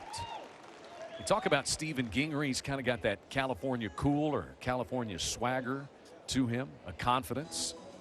I just call it confidence and calmness. You know, when you're calm on the mound and you're able to do a lot of things like this, it just calms down the rest of your ball club. You realize, you know, it's like having Randy Johnson. It's like having Chris Sale, a guy that you know is your #1 guy. And when he walks out there on that day, you got a pretty good chance to win. Did you have a teammate that had that kind of California swagger that you could recall playing with over the years? Well, all the guys I had from California had the swagger. They were goofy. I mean, Mike Trout was one of the, you know. Mike Trout. Or not Mike Trout. Steve Trout. Steve Trout. Yeah. Rainbow Trout was, that was a part-time human being. Former pitching teammate of yours with the Cubs. Yeah. When he was on, he was really good. Yeah. When he was off, he was really off. It's the only guy I know that would wear a Speedo and a tank top to the ballpark with flip-flops. Other than yourself? No. No, never you. No, I was a blue jean cowboy shirt guy. I was just kind of amazed. Guess there was a reason they called him Rainbow other than the fish being named after a fish.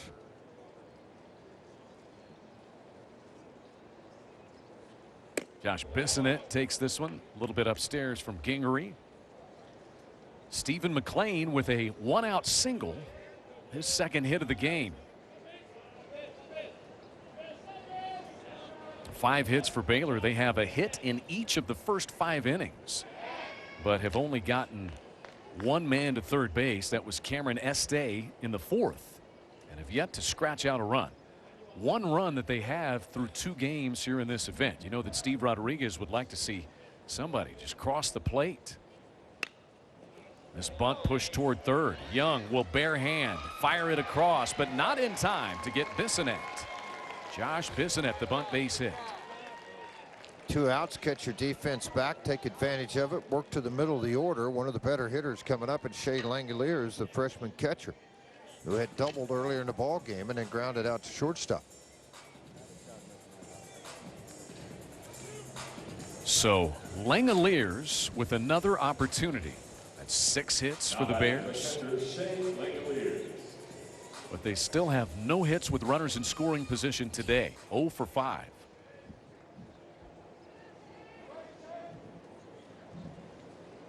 And now Steve Rodriguez calls all of his guys over. A little conversation. Bears are 1 for 9 with runners on base today. And maybe this little conference will change that. The plate umpire Mark Wagers over to get in the middle of this. Well, Baylor got off to such a good start this year, George. They have, in fact, their best win total since 2012. They've won 34 games, the Bears, including the big wins they had early in that event in Houston, the Shriners Classic, where they beat Ole Miss and Texas A&M. Backed that up with a 12-12 conference mark. I spot a positive attitude, a positive return on Coach Rodriguez immediately upon his arrival at Baylor. Langoliers takes a strike from Gingrey. Pretty obvious to me. I'm sure it is to Baylor too. The slider is his go-to type pitch.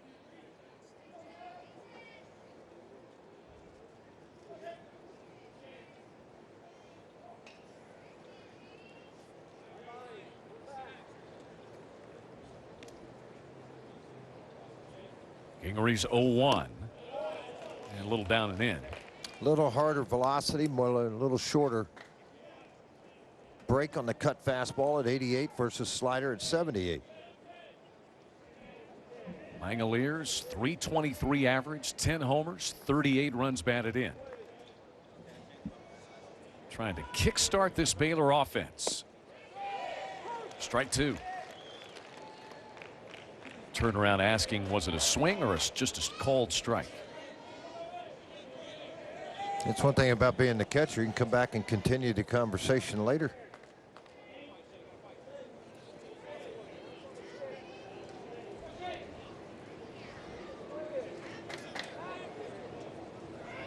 One, 1-2 downstairs. Very close. Gingery with 5 strikeouts and 2 walks. And he's approaching 100 strikeouts for the season. Got 98.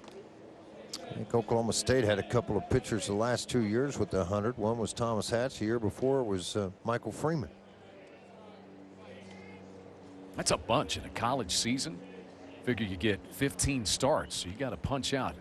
And you don't 8 get guys. and you don't get 7 innings to start either. He comes up with another. So the big strikeout to finish it is the 6th for Gingery. His Red Raiders lead it 3-0.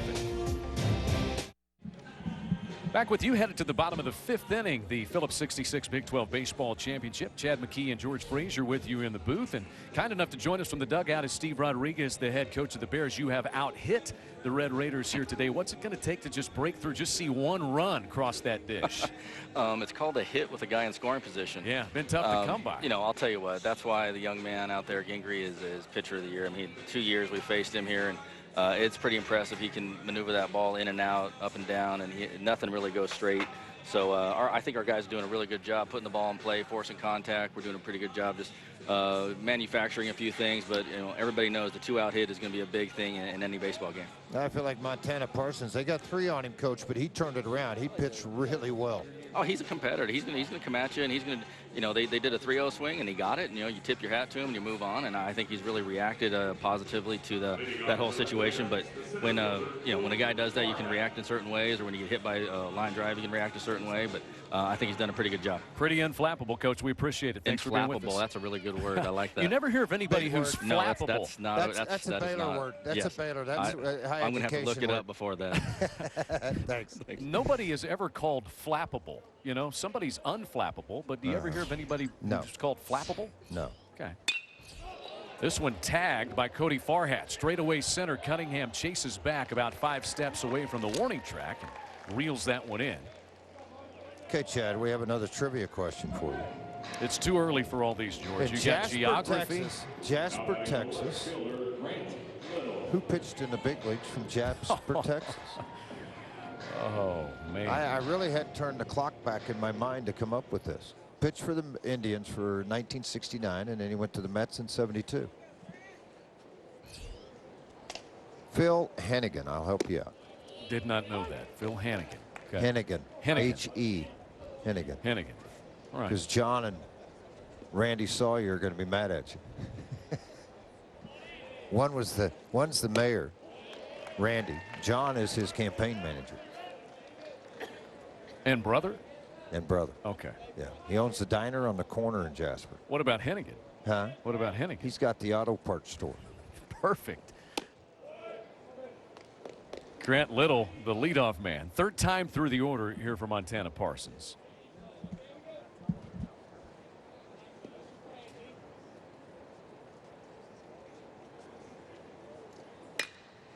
Hard hit ground ball, but McLean ranges over and takes care of Little. I like that word that Steve Rodriguez used, though, to describe Gingery. He said he doesn't throw anything straight. Everything's corner to corner. He stays out of the middle of the plate. When he does get in the middle, you can get some solid contact. They've had a couple of doubles on him in this game. Langoliers had a double in the 1st inning. Swung the bat well. Este came up with a double in the 4th inning, but he always responds to that, either with a strikeout, double play, or making a pitch to get out of the inning. The Bears had 2 on in the last inning and a strikeout to end it. He's got that extra gear he can go get, whether it's the breaking ball or typically sometimes the fastball in a good location. Tanner Gardner has had his difficulties with Montana Parsons. 0 for 2 with 2 strikeouts. See, that's a great changeup. In a 1-0 count, that's the last thing a lot of times you're expecting, and you're able to throw a changeup in at 78. Back it with a fastball at 88. Typical pattern's been changeup, fastball, up and away. See if they stay to that pattern. Went breaking ball in. And it's rifled down the right field line by Tanner Gardner, who has his first hit. Este gathers it up on the warning track. A double for Tanner Gardner with 2 outs in the 5th.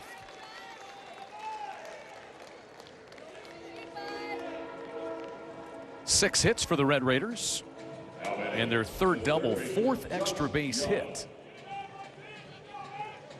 Josh Young will get a crack with 2 down. Gardner in scoring position.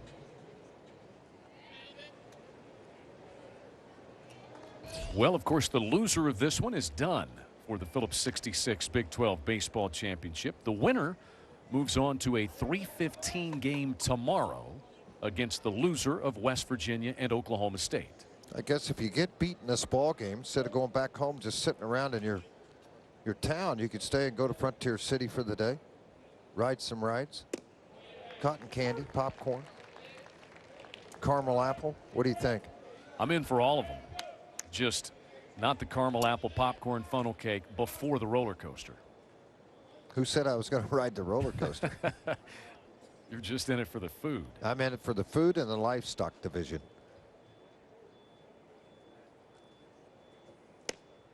Josh Young is 0 for 2. He's grounded out, popped up to second base.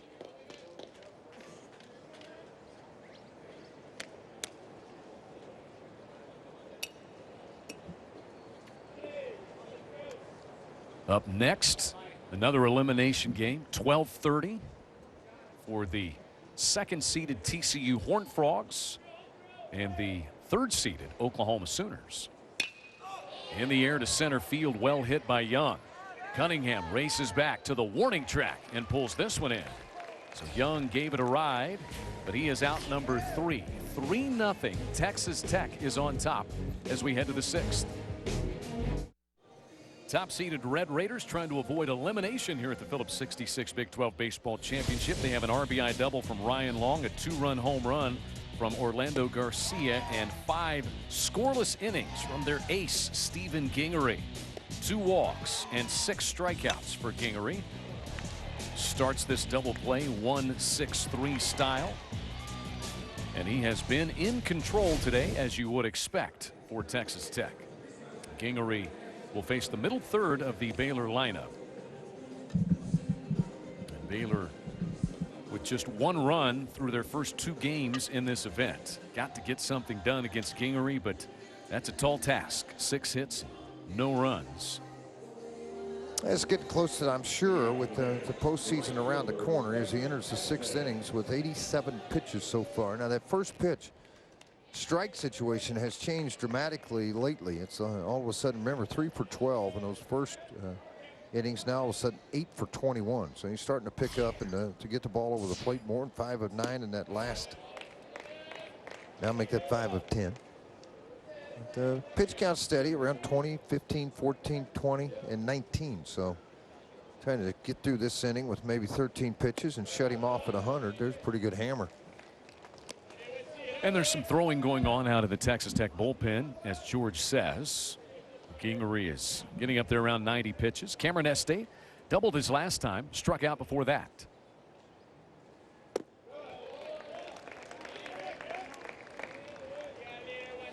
(3-0). Gingery's issued 2 walks.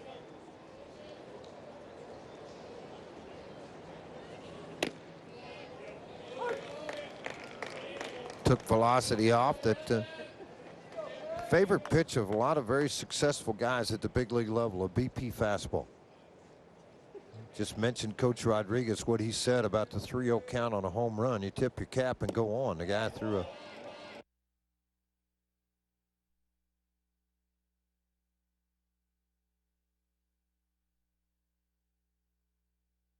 Third walk issued by Gingery.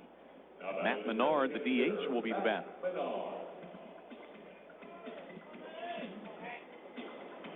Anything you can do to try to spur the lineup at this point? I think hit and run, try to get some movement. You've set for 5 innings as a coach. I know they tried to throw on a hit and run earlier, and the runner was tagged out, which replay showed safe. That glances off Gardner's glove. Estee will stop at second base on the base hit by Menard. Or how about you just tell your DH to go up there and get a base hit into center field? Or as a coach, as Coach Rodriguez said, you know, runners on base, let's get a base hit one time. That's how we change all this. Pretty simple guy when it comes to coaching baseball. There are a lot of things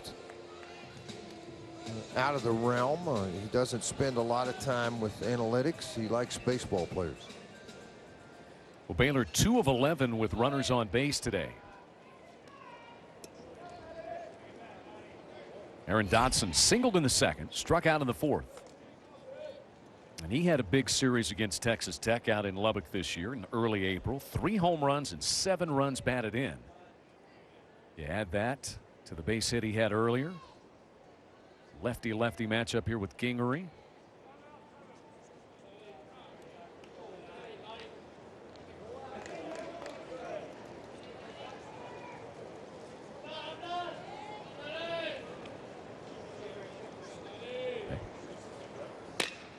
Pulled and backhanded by Hargrove. He goes down to Garcia to get the force play there. Gingery covers first. What a double play turn by the Red Raiders. Second one they have turned today.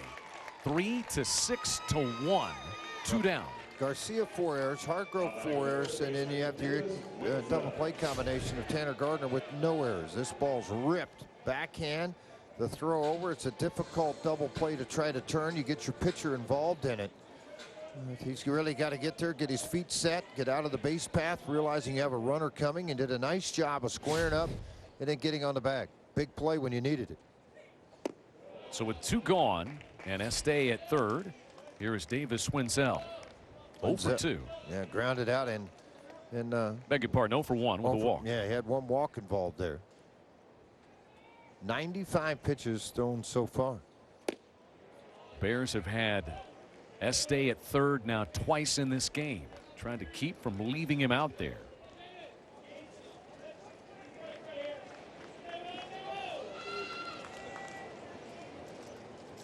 The 2-0 from Gingery. And he held up, no appeal. And that is Parker Mashinsky in the Texas Tech bullpen. Now it's starting to get to that area where we're talking to Tim Tadlock. He's got A, B, and C he goes to. Strike called on the 3-1 count. Wenzel was about to flip that bat away. Instead, he will see at least the 3-1 from Gingery.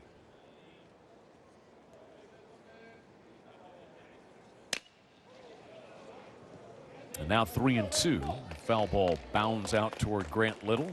He likes to throw the slider when behind and counts. He's done a pretty good job of that. But what you've got to be careful of when you do that, you throw it from the outside corner to the middle, you get a chance for that ball to get hit.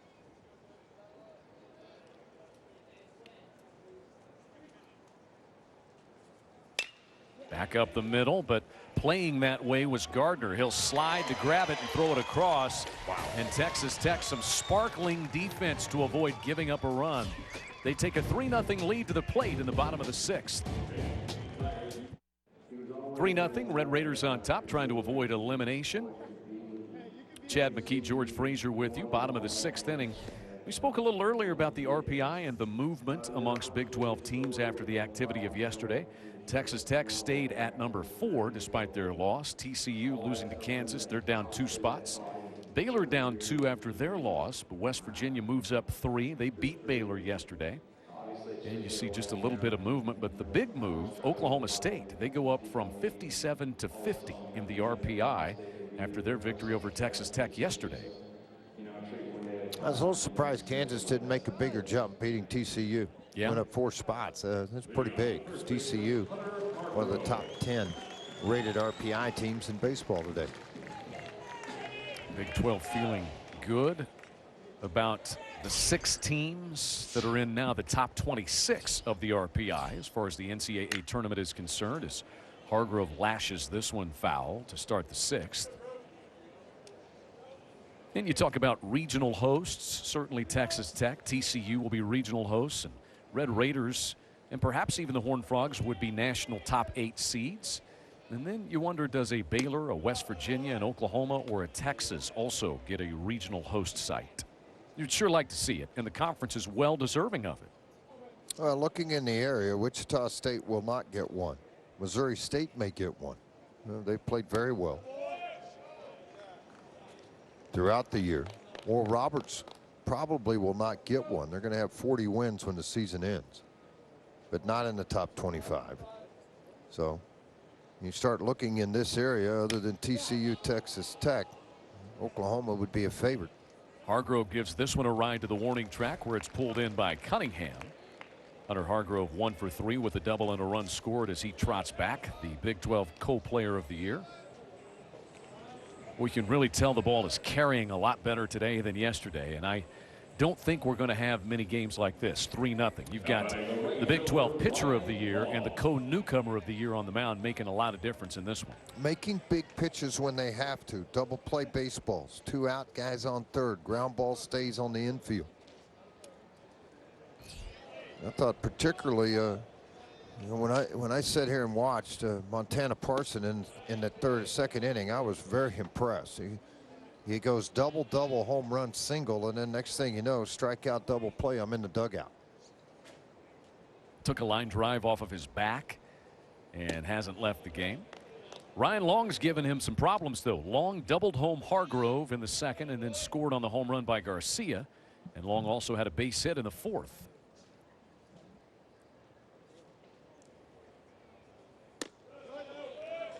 Been around on a lot of great teams at Texas Tech. You go back as far as their 2014 run to the College World Series. Ryan Long was on the all-regional team at the Coral Gables Regional. He takes a strike. Now that was well received by the catcher, Langoliers, because he just when he caught that ball, he just kind of turned the glove in. There wasn't a lot of movement. A lot of times guys on a fastball 88 will let their glove be taken out of the strike zone. This one is crushed, but he turned on it, drove it foul. That's out onto the street. That may roll into the canal. Did you swim the canal again this morning, George? I did. I got here about 6:15. Jumped out of the truck. I only went 2 miles today, though, because I knew we had a 9 o'clock start. Yeah. I need to do a little more homework and get prepared for the telecast. I kept having a tough time, though. The floaties kept getting in my way as I was going down the canal. That will happen. Yeah. It was the ones around my ankle kept turning me upside down. Now, did you go swim shirt with the Speedo this morning? Or Yeah. okay. Yeah. No, I had on the wetsuit. It was a little chilly yesterday. I prepared better. Good call. And folks, if you have that, I have land in Florida that has water. This tailing pop-up is going to get fouled and reach the seats. There's the canal just a couple of blocks from here. There's Chad's boat, that yellow one down at the very end. That's the only way I'm getting in it. That's how he got here. What a beautiful job they've done with the downtown area here in Oklahoma City. Be proud of a lot of things. Of course, the Thunder here has been a huge part of that success. The ballpark, the Big 12 tournament, the NCAA regionals that have been played here. This Chickasaw Bricktown Ballpark was part of the original, what was the MAPS project here in downtown Oklahoma City, and things have just kind of built up all around it. And it has aged very well. Extremely well. Still a great facility. This ball smoked out into center field by Ryan Long. He's got his third hit. I was a skeptic whenever the NBA came here, wondering if it could be successful, if the fans would draw. I think everybody was. They had a little bit of the test market when New Orleans came in here for the year when they'd lost their arena, but I'm almost convinced Major League Baseball may work here. You think so? Yeah, you got ballparks where people aren't going. Tampa. Miami. And they're not leaving that place. But Oakland A's, when you don't draw, come in here and put a double deck on this thing, there's no telling what might happen out of here. Garcia, big swing at that one. He drilled a 2-run home run, his 12th of the year, and his 5th against Baylor this year, back in the second. Struck out looking in the fourth.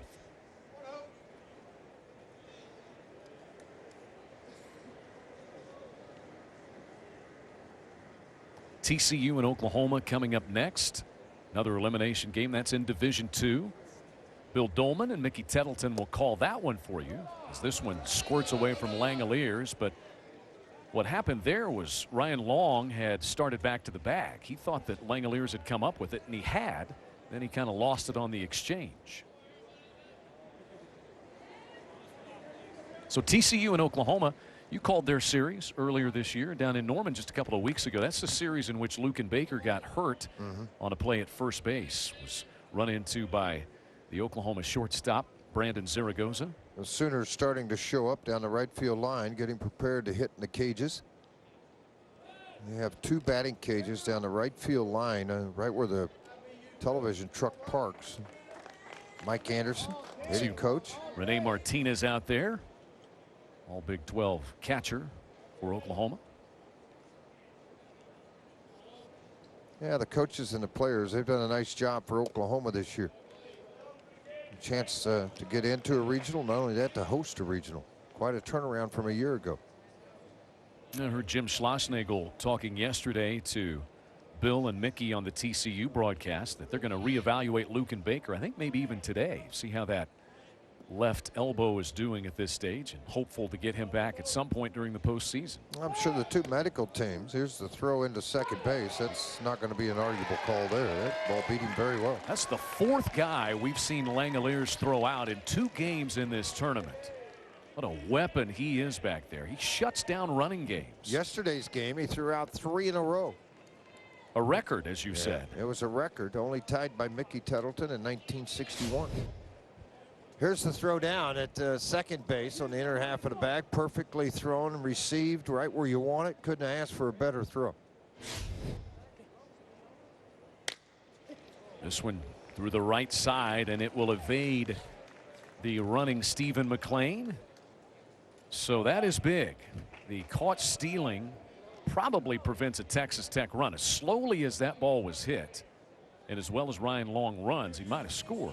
Yeah, first and third situation for sure. Orlando Garcia's second hit. Michael Berglund will bat with 2 gone for Tim Tadlock. Montana Parsons now sitting at 98 pitches. But this is not unusual. He's gone 5 straight games with 100+ pitches. He's been a horse for the Bears. In Big 12 plays, averaged over 6 innings per start. Berglund has singled and walked as Garcia is chased back to first.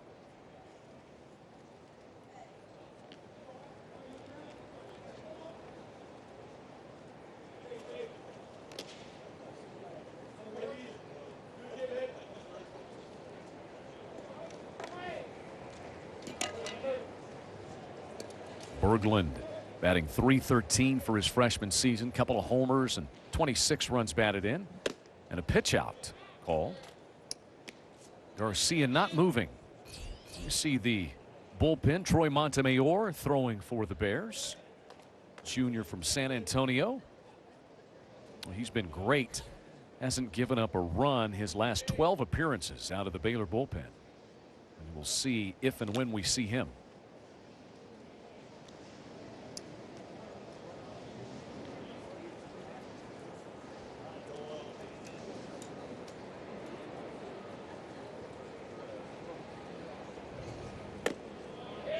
Too tall for Berglund, and now 2-0.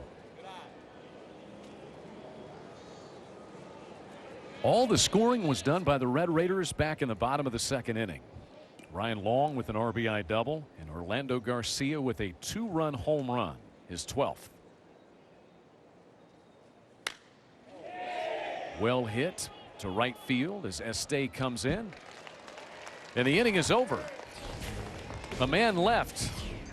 But it's 3-0 in favor of the Red Raiders as we head to the top of the 7th.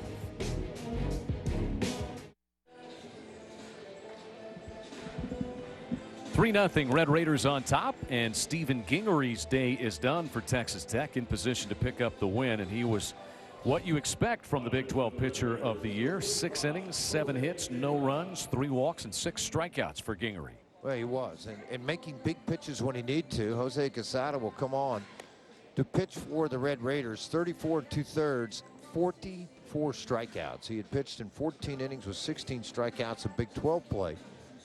They'd give up a lot of hits, 236 against, so that's going to be interesting to watch. They'll go to him and then try to flip it around their bullpen. They've got a very strong, deep bullpen that they can go to and attack and be able to complete ball games. A number of guys have had saves down there. McMillian with 5. Mazinski, as you mentioned, 4. Quesada has 4. So they're not afraid to go to different guys to come up with the last 3 outs of a game. It's kind of closer by committee or by matchup for Tim Tadlock and Ray Hayward. A couple of defensive adjustments. Tanner Gardner, who's gone from second to left, and Brian Klein, who George had in the game earlier, is now in the game at second base. Klein's in at second, Gardner's in left. You nailed it. They're flipping them around on us. They ought to know better than to do that. I think we've got everybody situated. But when you're winning, it doesn't matter, right? Do whatever you want to. Quezada is out of Chihuahua, Mexico, and a transfer from Howard College. Spent a couple of years there. 6 wins out of the bullpen. Howard's produced some guys that can really throw. They got a young man down there this year that is going to sign and go to the University of Texas. Chris Farron was a closer for them at Howard Community College. He'll move on to the University of Texas. Previously was at the University of Kansas. Ray Hayward, wide-ranging ability to go scout guys and bring them around. They find them. They always that old saying, man, you know, that it's that old saying, Chad, that if you can play, we'll find you. Somebody will see you and tell a scout or tell somebody, if you've seen this guy, you need to go watch him. And it may not be your final destination. You may end up one place. Somebody else will see you. You get moved from one school to another. Well, that's the thing about it. I think there's so many former players that played professionally, whether it's the big leagues, minor leagues, it doesn't matter, collegiate players that have a tie to a school. And you know, you pick up the phone and call and say, hey, coach, you know what? Make your own decision, but I like this guy down there at Howard. Quezada has got a pretty good arm. Well, okay, he called me. I better make this trip. Or make a phone call to Howard and talk to their coach and see what they have. Quezada, born in Chihuahua, Mexico, high school in North Glen, Colorado, then to Howard College, and now Lubbock. That's a laser back up the middle by T.J. Ragusi. Well, Baylor keeps getting the leadoff man aboard. They get him over, but they can't get him in. And we'll see if that changes here in the 7th. Ragusi 1 out of 3, and here's McLean, who's 2 for 2 with 2 singles in about that same spot where Ragusi just hit that ball. Well, things have to really get sideways for them to get after it in the bullpen, and it's meaning that they trust what they put out on the hill to get through the 3 outs. 8 hits now for the Bears. They have 1 in every inning except they had 2 in the 5th. Just not able to string a bunch of them together, and that's really what Texas Tech did. They had 4 straight hits in that 2nd inning, and that's why they lead 3-0.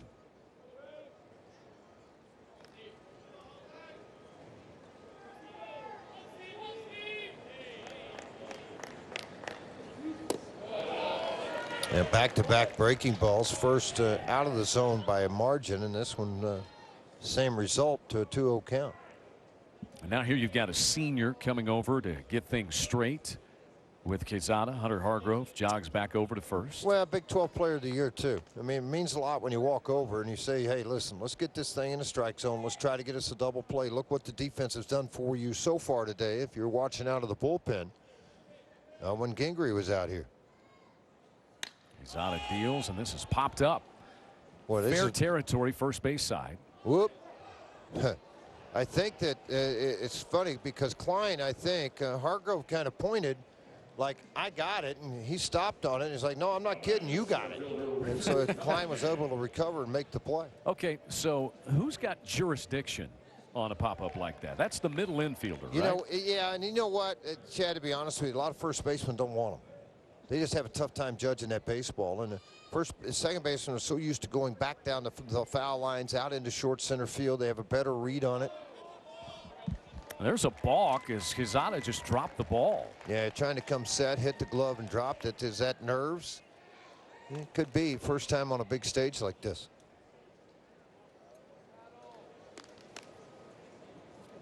Richard Cunningham to the plate. Let's look again at Quezada. Well, he's coming set. He got his sign, looks over, and then oops.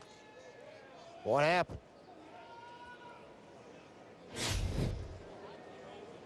You saw Berglund come out for a brief conversation. Well, it could have been also the fact that, all right, now we got a runner on second. We're going to go second sign, third sign. We're going to add 2. I mean, there's so many ways you can disguise your pitch calling to the opposition with a runner at second.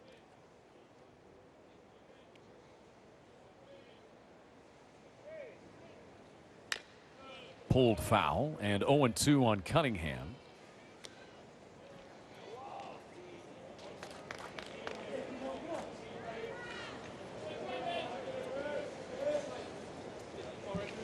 And Quezada really sets up on the right side of the rubber, and then he's awfully close toward the hitter, George. A lot of times it keeps you on line to where you want to go, to the inner half. They felt like they had gotten strike 2 there.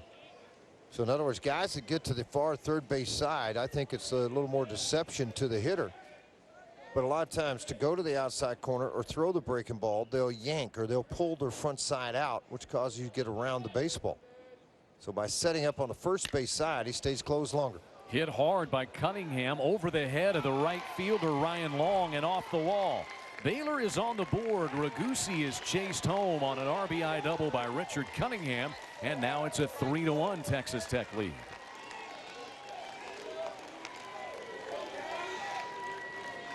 Really hit hard by Richard Cunningham. Yeah, a little more air, you're going to have a home run. I mean, it was hitting one of the deeper parts, and you say, well, deeper part. It goes from 325 to 365 very quickly right there. And so that extra 40 feet kept this ball in the ballpark. And the Baylor Bears score their first run as Ragusi comes in to touch home plate. It's the 15th double and 29th run driven in for Richard Cunningham. Leads the Bears in doubles. And he's at second now for Josh Bissonette, who's the potential tying run.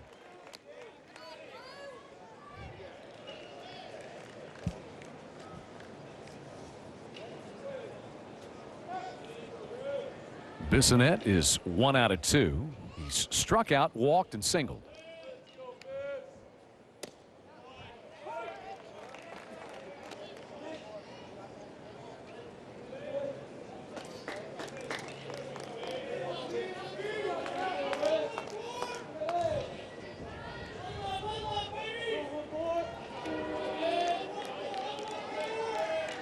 Quezada deals down and away. 3-1 now to Bissonette. Because of his breaking ball, if he can get it over the plate, it just increases the swing and miss on the fastball. And it's 90-92 with his fastball. This is a good arm. And a really good curveball. Right now having trouble finding Berglund's catcher's mid in the strike zone. He does a pretty good slider there, and it's 80 miles an hour with the late tilt and move. 2 strikes now on Josh Bissonette.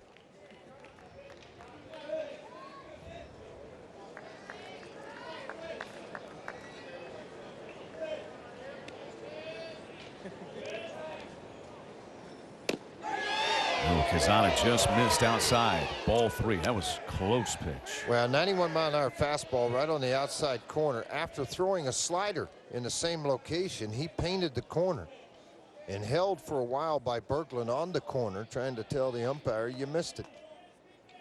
You know, the umpires try to go wrong a lot of times. They've told me this with a pitcher. What's he going to go with here? Doesn't get it again. Off the plate. So now the potential tying run is aboard. And Shea Langoliers coming to the plate. Now batting the catcher, Shea Langoliers. Quezada has given a double, a single, and a walk, and gotten a pop-up on the infield. Tadlock is thinking things over. Well, just letting the outfield know. He kind of waved with his hand behind the hat. In other words, nothing over the head, no doubles. Keep everything out in front of you. Late in the ball game, you'll give up 1. You don't want to give up 2 or 3, and the bullpen is busy. That's Parker Mashinsky, another lefty. Quezada continues here to Langoliers, who doubled in the first, hit into a double play in the third, and struck out in the 5th. All against Gingrey. Quezada's one of those guys that typically the ball's on the ground. So far, it hadn't been. He goes off speed with the first pitch to Langoliers. Langoliers doubled into the left field corner in the first. 12-game hitting streak now for the freshman catcher.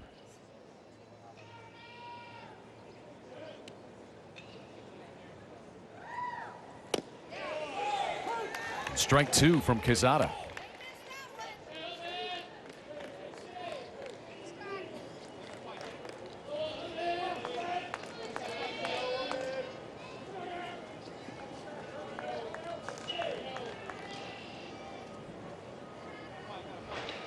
Got a lot of avenues to take here. See which way they go. If they go fastball off the plate or try to get him to chase the slider away. Berglund goes away. It's fastball missed. You get ahead 0-2, the game is so much different in the hands of a pitcher. You got a guy that throws curveball, slider, fastball. Haven't seen the changeup yet. But 2 different breaking balls with 2 different velocities.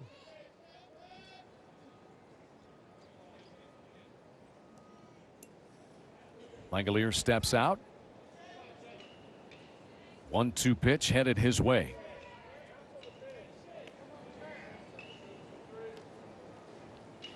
The count is all square.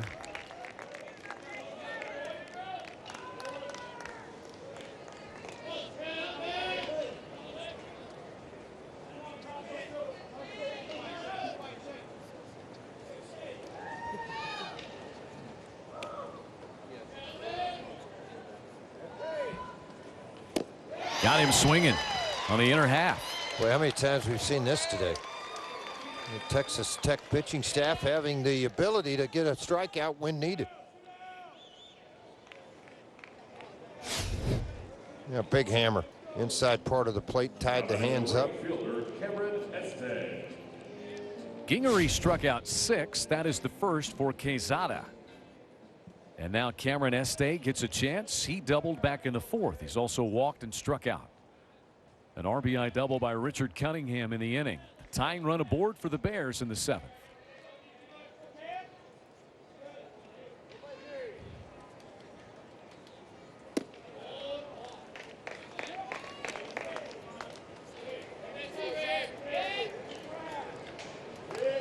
Oklahoma and TCU coming up next. Another elimination game scheduled for first pitch at 12:30. And then George and I will be back to call winners bracket action. West Virginia and Oklahoma State at 4 as Este takes a strike. The nightcap later on, Kansas and Texas. It should be a pretty good matchup. Texas with the good pitching staff, and of course Jackson Goddard from Kansas will start for the Jayhawks in that nightcap. The right-hander has turned the corner as a sophomore for their ball club. How about Casey Clemens with 2 big home runs for the Longhorns yesterday? Yeah, he visited a lot of parts of the ballpark. He went opposite field, left field in that bullpen, and then he went way up and over in right field. Of course, Dad Roger, I'm sure he was in the ballpark last night. He and beautiful bride come to almost all their ball games. Fun when you can go to one park, see both kids play. That helps. 1-2 on Este. Strike 3 call. Este held up and got rung up by Mark Wagers, the plate umpire. The Bears get on the board. They would like to have had more, but it's an RBI double by Richard Cunningham. 3-1 Red Raiders as we hit the 7th inning stretch in an elimination game at the Phillips 66 Big 12 Baseball Championship. John McMillan set to come to the plate here for the Red Raiders. We've been talking about Jasper, Texas, his home. There are 16 Jaspers in the United States. How many in states represented by the Big 12 Conference? We are all about Jasper, Texas today, thanks to George Frazier. George may move to Jasper, Texas. Thinking about it. Okay. Yeah. You see the question? 16 Jaspers in the United States. How many in Big 12 states? That's a good question. I'm going to say 3. Jasper, Missouri. That's why it's not a big. It's not a Big 12 state. Not anymore. Just one. Jasper, Texas. That's it. You also got Alabama, Arkansas, Florida, Georgia, Illinois. Ohio. There's a bunch of them. George. Did you get Missouri? Did you ever play with a guy named Jasper? Parnevik. He's a golfer. Well, you didn't say and what I played Jesper. with him. That's different. You it's didn't a completely say what I different played deal. with him. What do you mean? Oh. He's a Swedish golfer, and his name is Jesper, I think. Troy Montemayor comes in out of the bullpen. Boy, this kid's got a good arm, too. 3-1, 078 earned run average.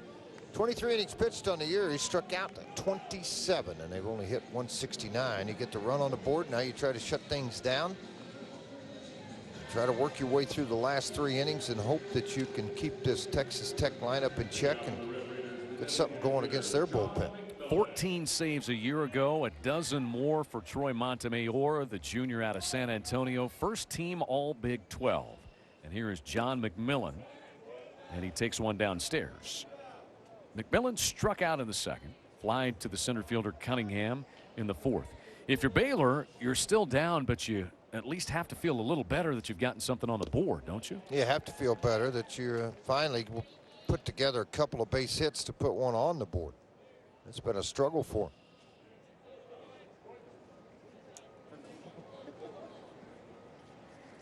McMillan will be followed by Farhat, and then the top of the order, Little, for the Red Raiders.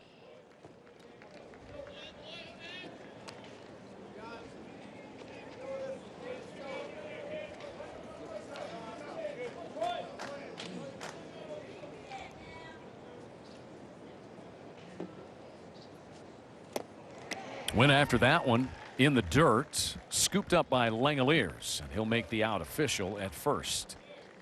A strikeout for Troy Montemayor on John McMillan. Montana Parsons 6 innings, scattering 8 hits with 3 runs, and really just had that one difficult inning, the bottom of the second, where he gave up the RBI double to Long and the home run to Garcia. Yeah, he cruised pretty well through this ball game. I think that's probably one of the bigger things you can turn to with Baylor right now, is what he was able to accomplish as a starting pitcher for them, get him deeper into the ball game, save some of this bullpen. You happen to come back and win.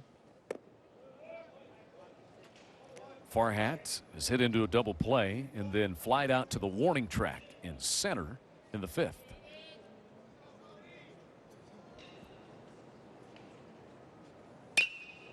Drills this one. It's deep to left. Ragusi looks up, and this one is gone. Way out of here. Cody Farhat. Well, I mentioned he sent one to the warning track in center his last time. He turns on this one and drives it out.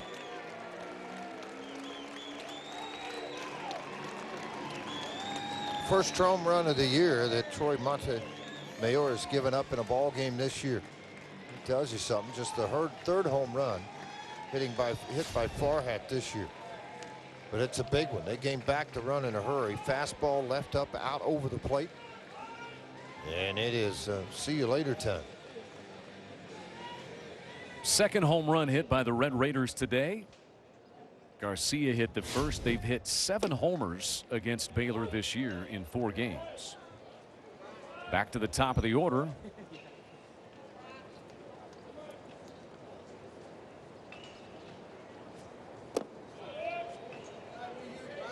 Brian Klein.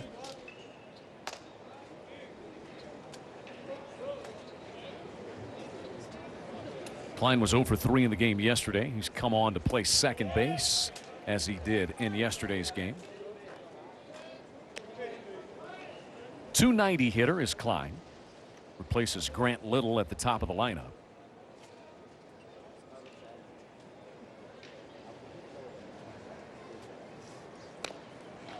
Off the end of the bat. 2-2 now.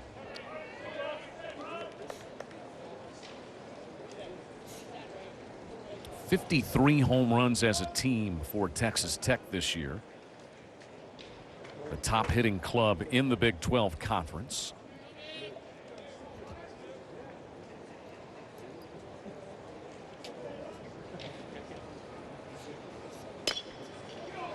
This one sliced toward Wenzel. 2 gone. It's not just one guy that does all the home run hitting. Garcia's got a dozen, but then Hargrove's got 5. Davis has got 6. You go up and down this lineup, you've got guys 3, 4, 5, 6. McMillan has some pop. He has 8 homers for the Red Raiders. Just dangerous from top to bottom. Tanner Gardner has doubled and struck out twice.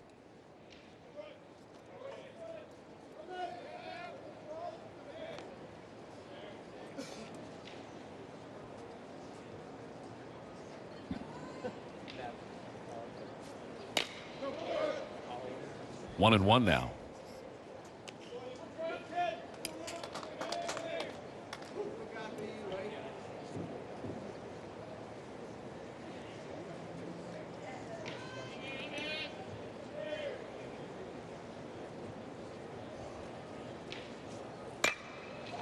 This one is hit well. Gardner turns on it though and drives it foul down the right field line. Strike 2.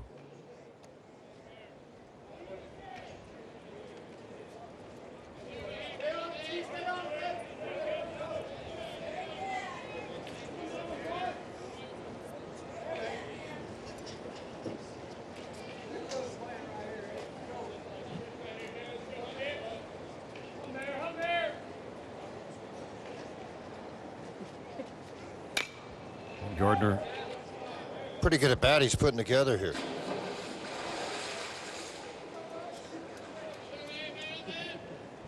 All Big 12 last year was Gardner.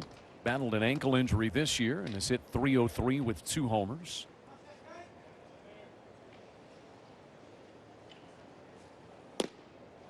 And Montemayor misses outside. That's the one thing about it. Baylor gets that one run, scratches it out. It's been so hard for him to come by these runs. And then you come out and the first guy for Texas Tech gets it right back with a homer. Yeah, he does. I mean, he thought the inning was going to go the way you wanted. He had to strike out and then the home run. This ball's hit hard, right field. It'll be right at him. As State catches out number 3 off the bat of Tanner Gardner, Texas Tech gets a home run from Cody Farhat. They have re-extended their lead to 3. An elimination game at the Phillips 66 Big 12 Baseball Championship on Fox Sports. We build it as a battle of 2 of the best pitchers in the Big 12, and for the large part it has been that. You had the co-newcomer of the year, Montana Parsons of Baylor, and the Big 12 pitcher of the year, Stephen Gingery, today, and each able to get through 6 innings and throw right around 100 pitches. Yeah, very impressive. Jasper will be proud of Mr. Montana Parsons today. Steve Gingery, Southern California, they're going to be happy there too. He's pitched well. No runs, 7 innings, 6 strikeouts. They're going to hand it over to their bullpens and see if they can finish things up here. Quesada's still in the ballgame for Texas Tech. Jose Quesada gave up the double to Richard Cunningham that got the Bears on the board in the 7th. He'll go back to work in the 8th against Menard, Dodson, and Wenzel. They are due up 5, 6, and 7 in the Baylor lineup. The winner moves on to another elimination game tomorrow, 3:15, and the loser is done until the NCAA tournament.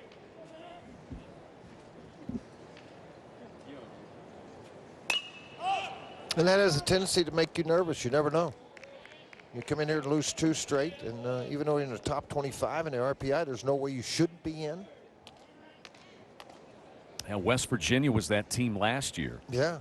They just took so many from the SEC and the ACC that there just wasn't room for a lot of other teams. A lot of guys, you know, if you run into a situation, hypothetically, Oral Roberts may think they have to win their conference title to go. They get an automatic berth. Would they get an at-large with 41 wins? Tough when teams like the Big 12 are going to send 6, sure, probably. That's exactly right. Well, the SEC and the ACC. You add all those conferences into it, the West Coast Conference, who they send in. UCLA's had a good year this year. Stanford has come on very strong of late.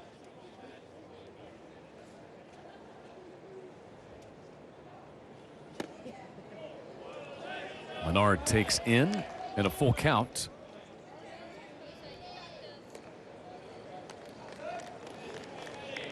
I think the thing you also look at, we were talking with Josh Holliday, the Oklahoma State coach, the other day. You've got Kansas and Oklahoma State who are in this tournament but would be on the outside looking in right now as far as the NCAA is concerned.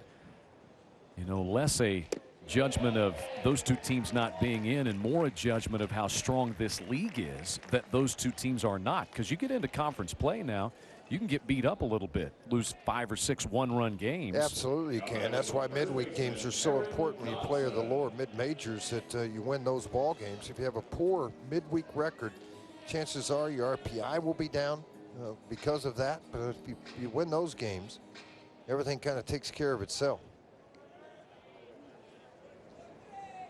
Dodson back up there. Baylor again with the leadoff man aboard.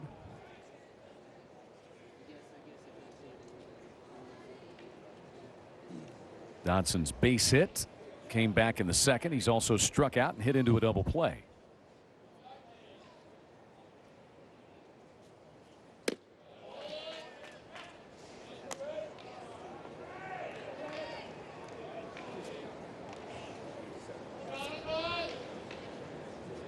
Aaron Dodson now 1 of 6 in this Big 12 championship, was hitless yesterday.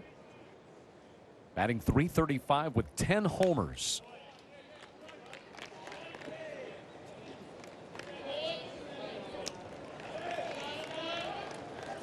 Guy that has improved his batting average some 70 points over a year ago.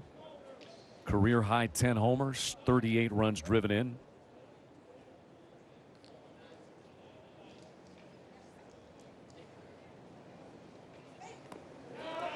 And that hit him on his front knee, it looked like.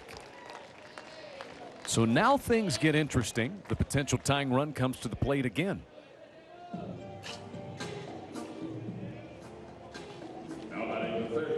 I thought he hit it right on top of the foot. Could be wrong. It's the 5th time that Dodson has been hit by a pitch this year.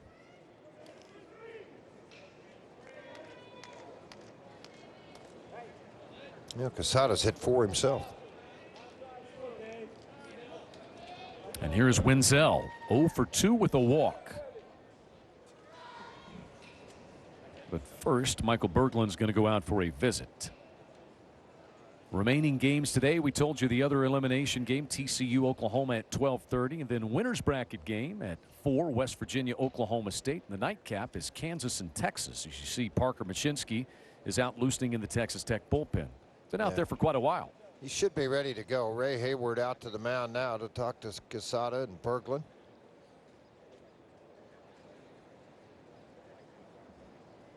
Ray Hayward is pitching coach at Oklahoma. Played a little bit in the Tigers and Rangers and was the 10th pick in the 1983 draft. Yeah, the Padres took him, if I'm not mistaken. That's right. He was a great two-way player. Yes, he was. Injuries ended his career as a professional player. Was hired by his former head coach Stan Meek at Oklahoma, who worked under Enos Seymour for a number of years. Stan, an All-American in his own right at the University of Oklahoma, now vice president of the Miami Marlins. At the time, had hired Ray to go to work for him. He was one of his national cross-checkers, focusing on pitching only. Well, for now, Quesada will stay in the game and face Wenzel. A walk to Menard, Dodson hit by pitch, and a strike to Wenzel.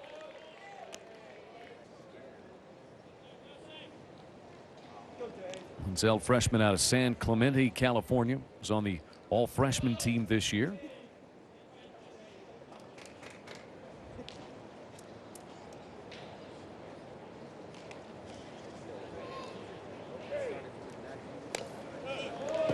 And that one fouled back.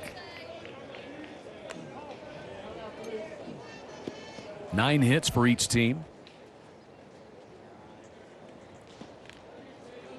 Baylor has left 9 men on the base paths.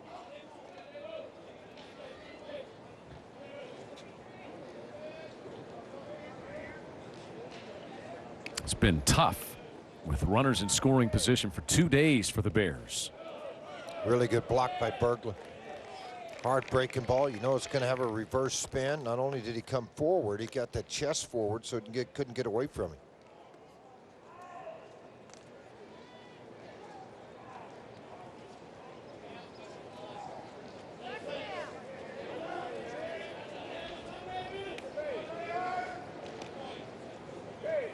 Quesada's 1-2 pitch up and in.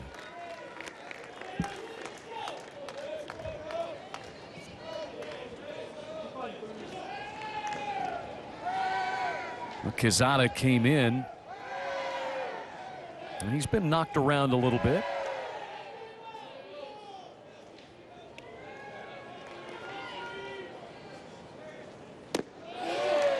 And now the count goes full on Wenzel. Yeah, you get a walk here and you put Jasinski into a really difficult situation with bases loaded. Pressure to throw strikes. Payoff pitch coming to Davis Wenzel.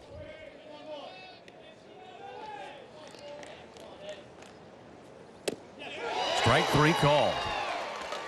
I think Wenzel knew it. He's kind of trying to buy the call, but he got over the outer half of the plate. And I can understand why he let it go, because they have thrown a lot of breaking balls in 3-2 counts today. They haven't gone fastball, but yet they go fastball here. Framed pretty well on the outside corner by Berglund. Seemed kind of extend the arm to not let it cut out. Well, the Red Raiders are going to go to the bullpen for Parker Mashinsky. So he will inherit a couple of runners left out there by Quesada. Red Raiders trying to hang on, avoid elimination, leading 4-1 in the top of the 8th.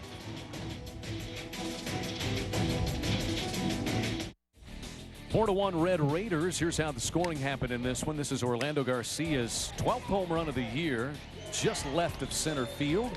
And that gave the Red Raiders a 3-0 lead. It was a 2-run blast. Bears got this RBI double by Richard Cunningham that scored TJ Ragusi to make it 3-1 in the 7th. But the Red Raiders answered right back on Cody Farhat's first home run of the year. 4-1. That made the score in the bottom of the 7th inning. We're in the top of the 8th. Red Raiders going to their 3rd pitcher of the day, the lefty Parker Mashinsky. 4 saves on the year in those 20 appearances. It'll go along with 3 wins. 33 in the 3rd, 41 strikeouts. We'll see some walks though. 23 and 3 and 33 in the 3rd is a little bit too much. Fastball range 88 to 91 miles an hour. Will move the ball both sides of the plate. Command of the secondary stuff, typically slider being the out pitch.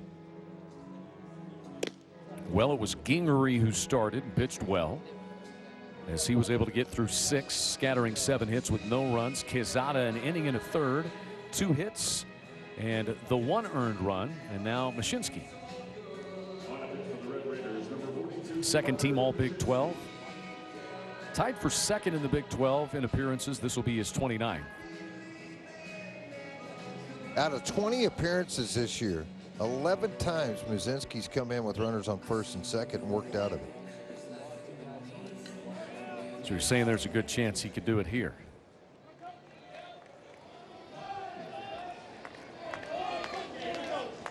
He faces TJ Ragusi. Menard is at 2nd. Dodson is at 1st. Menard walked. Dodson hit by pitch. Yeah, because of that late run on the fastball hard slider. Confident against left-handed pitcher, right-handed hitter. And late in the ball game, Tad Tadlock's able, I'll give you the single, not the double. Hugging the line down the 3rd base line. Much of the same at 1st. Really, it's Mashinsky and John McMillan who mainly act as the closers for Texas Tech.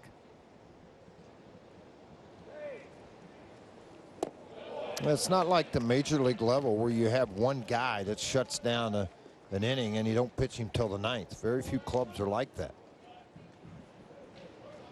Don't have that many at your disposal in the collegiate ranks. You just, a lot of guys, you don't pigeonhole into that. I mean, a lot of times they just want to try them in different roles. Some guys can accept that 9th to get through it. Little upstairs to Ragusi. 2 balls and a strike.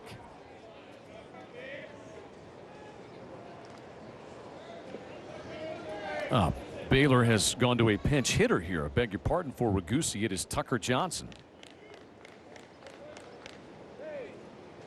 It's even wrong on the video board. And that one is fouled off. Surprising, because Ragusi had singled and he scored the run on Richard Cunningham double in the 7th. But Tucker Johnson has been a guy that's come off the bench all season long. This is 25th appearance. He actually has the highest batting average on this team at .360, but this only is 26th at bat. Junior out of China Springs, Texas, and McLennan Community College. Tucker Johnson in the 8-hole. Bounced to 1st. Hargrove short hops it, takes it to the bag for the 2nd out.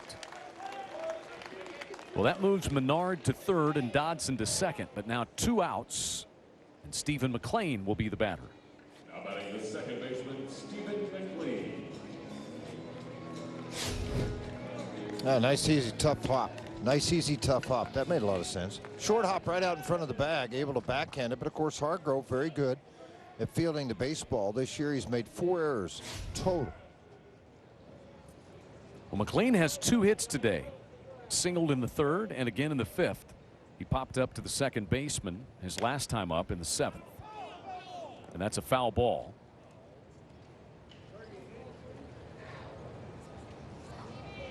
Off the foot of McLean.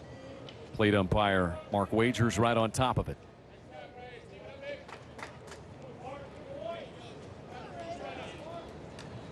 You know, Baylor would like to roll the lineup over here in this inning if they could. Get another run or 2 out of this.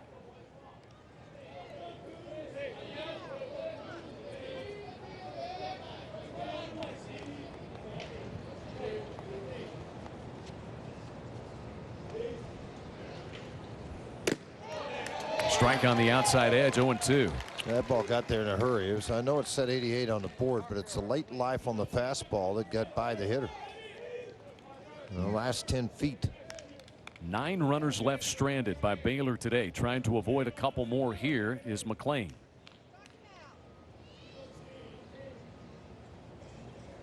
Mashinsky's 0-2. In the air to right. Ryan Long over near the line makes the catch. 2 more left on the bases by the Bears, who trail 4-1 as we head to the bottom of the 8th.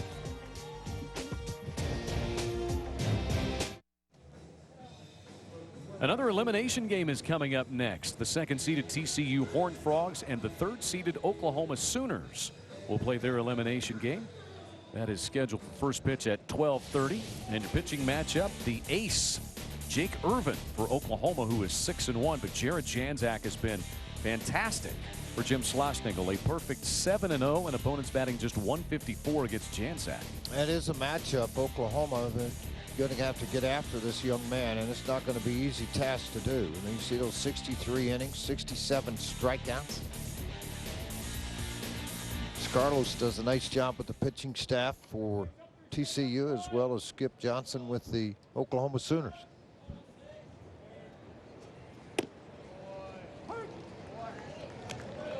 Josh Young is the batter, 0 for 3 today. Levi Gilcrease now in the left field for Baylor.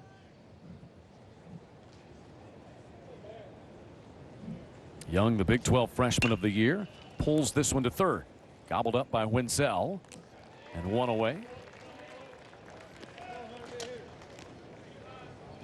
Didn't expect the 2 and 3 seeds to be playing an elimination game. I did not either. But that's what will happen. The 1, 2, and 3 seeds all lost on day number 1 yesterday. Here's Hunter Hargrove, who's 1 out of 3 with a double and a run scored. Co-Big 12 Player of the Year, Hunter Hargrove. Now 2 out of 7 in this Big 12 championship.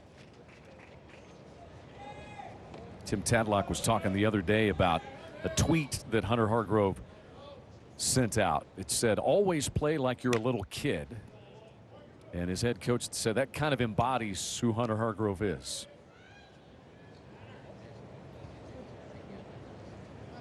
I missed that on my tweet account. Didn't get that? Is it Twitter account or Tweety account? What do you guys call it? It's Twitter. Twitter? Yeah. Okay. Are you an Instagram guy? No. Snapchat?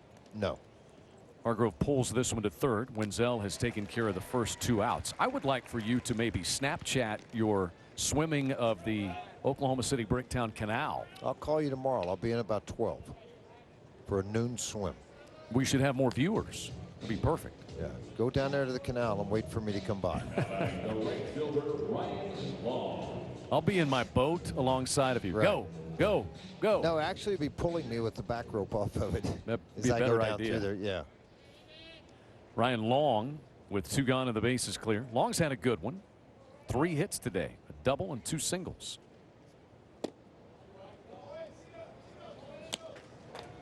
It was his double that drove in Hunter Hargrove in the second, and then Long scored on Garcia's homer. 2 more homers for the Red Raiders today, 53 on the year. Even Cody Farhat's decided to get in on the action. He hit his first homer of the year.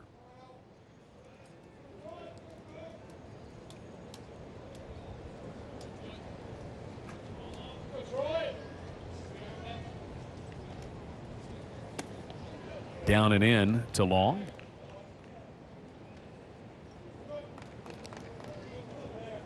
.345 hitter is Long.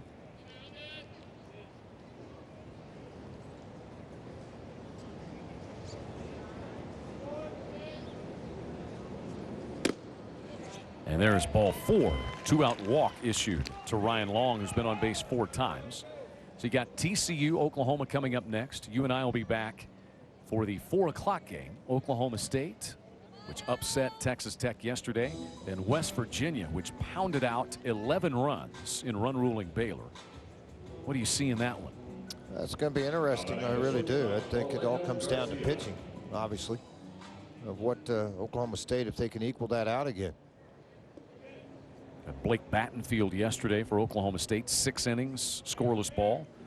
Isaiah Kearns yesterday for West Virginia, 8 innings, 6 strikeouts, 3 hits for the Mountaineers. Here's Garcia, who's 2 for 3 with the 2-run home run back in the second.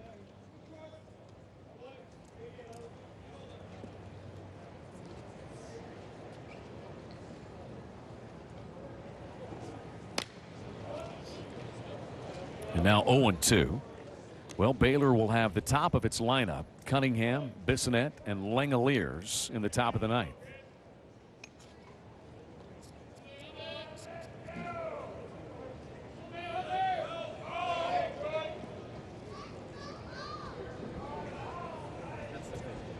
The 0-2 for Garcia in the dirt. Goes between the legs of Langoliers. And so Long will move into scoring position on a wild pitch.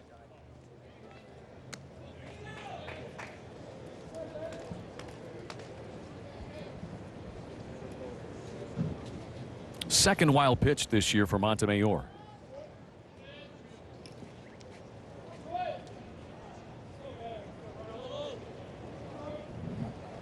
And now an RBI chance for Garcia, who's driven in 2 today already.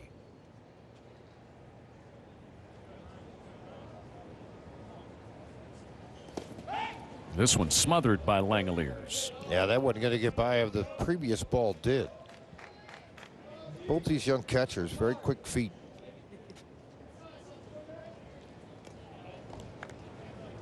Garcia has victimized Baylor this year. 5 home runs he's hit against the Bears.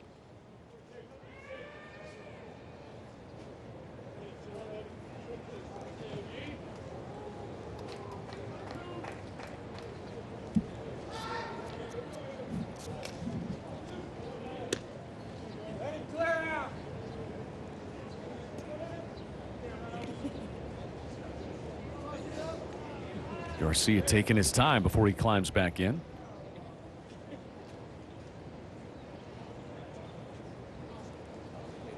And now time call. Let's have a little conversation. A lot of times your coach is calling it out of the dugout, but it's not what you want to do. And so you shake, and as a freshman catcher, you're trying to follow that coach's command, so you try to stay with the same call. And at that point, I'm a big believer. It might be the perfect pitch to throw, but if the pitcher doesn't have it in his heart and ready, I'm really sold on throwing that pitch, go with what the pitcher wants to throw. You might not be right, and you may not have the great result you want to have, but more times than not, you will. You'll be committed. Yeah, I'd be committed to the pitch. Garcia skies this one foul on the first base side. Langoliers in foul ground, gives way to Dodson, the first baseman, and the inning is over. Montemayor gives a 2-out walk to Long, but leaves him out there. Bears have 3 outs left, or they may be eliminated from the Phillips 66 Big 12 Baseball Championship on Fox Sports. Well, the nice display commemorating the Oklahoma land run of 1889. Welcome back to the Phillips 66 Big 12 Baseball Championship. Phillips 66, proud sponsor of Big 12 baseball. Elimination game here at the Chickasaw Bricktown Ballpark. And top-seeded Texas Tech 3 outs away from avoiding elimination. Baylor down to its final 3 outs. Boy, the Bears have had some traffic on the bases today. They've left 11 runners stranded in this game. And Steve Rodriguez's team trying to avoid going 2 and out for the 2nd consecutive year in this event. But they have the top of the order: Cunningham, Bissonette, and Langoliers. Yeah, try to get it going right here. Misinski's still in the ball game. He's the guy. He's going to go out and have to try to close this thing down, as he has 4 other times during the course of the season. Quesada had 4 saves. McMillan had 5 saves, so they've spread their 20 around with some different people, but those are the main 3 guys.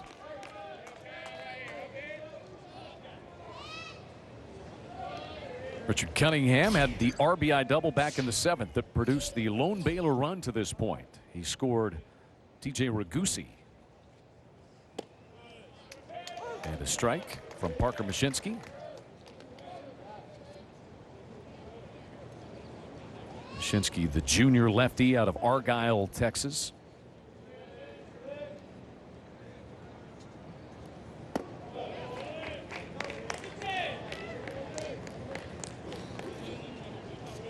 Stephen Gingery started this game for the Red Raiders and went 6 innings of scoreless ball, scattered 7 hits, struck out 6. Jose Quesada, an inning and a third, and he gave up the run to the Bears. And now 2 strikes on Cunningham.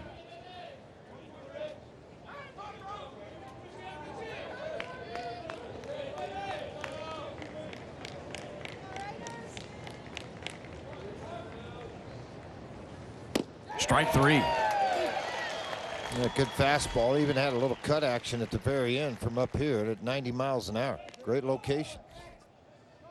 There's my seats again. That's where I'll be when go up and watch the next ball game with Chad while we're waiting for things to start. You have fun up there. I'm going to find a nice air-conditioned place to cool it for about 3 hours. Well, that's my redneck bleacher section where I get in the back of the pickup, put out the folding chair. Is there a cover charge for the redneck bleacher section up No, there? have a bologna sandwich with me, bag of chips. What's the beverage situation? It's Pepsi. I'm in. Or I'll bring an RC Cola for you, whatever you want. Will it be the RC Cola from the 1980s with the George Fraser picture on it? Oh boy, I'm telling you, Here I you had go. one. Josh Bissonette is in there. I'm telling you, Luken Baker, I think, hit a home run up there to where those cars are parked last year in the tournament. Think about it. He did it. You're right. He hit 4 of them in this event. His TCU Horned Frogs, unfortunately, having to play without their injured star. And they're up next against Oklahoma in an elimination game. Just missed outside, did Mashinsky. Best fastball he's thrown the entire game, 91.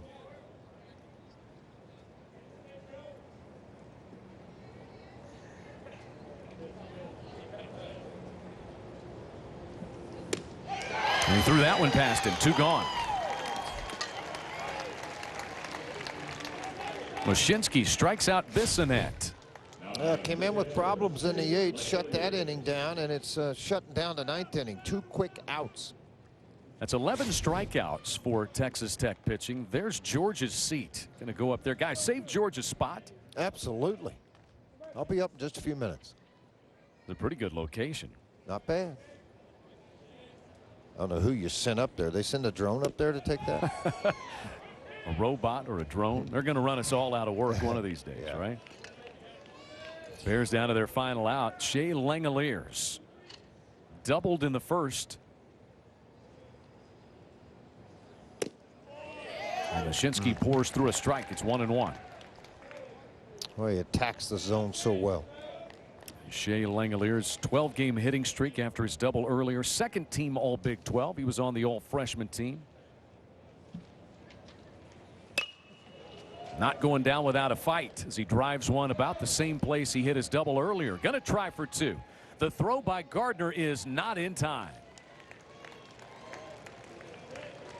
Langoliers keeps hope alive for the Baylor Bears with his second double of the day and his 14th of the year. Yeah, see the throw all the way from down into the corner. A little high elevation on this throw doesn't give you the chance to have the play. Typically in baseball, your weaker arms are in left field. So now Cameron Estee. He doubled in the 4th. He's also walked and struck out a couple of times.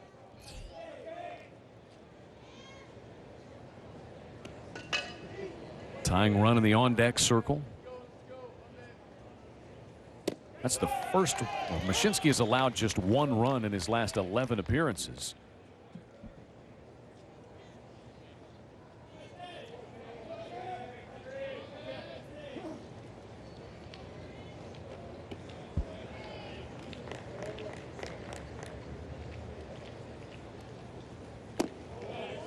Down and away from Estee.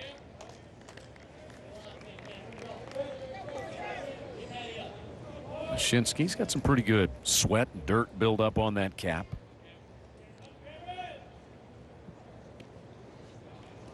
Well, a lot of guys get issued that cap and they never want to switch off because they've got good results wearing the same cap. And they have for a number of years. You think back last year, Thomas Hatch looked like he'd worn his in the desert for about a year.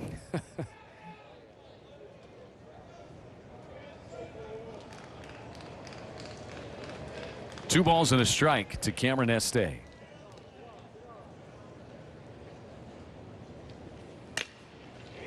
Fly ball to left near the line. Gardner. Will there be room? There will, in foul ground. And the top-seeded Texas Tech Red Raiders have survived elimination.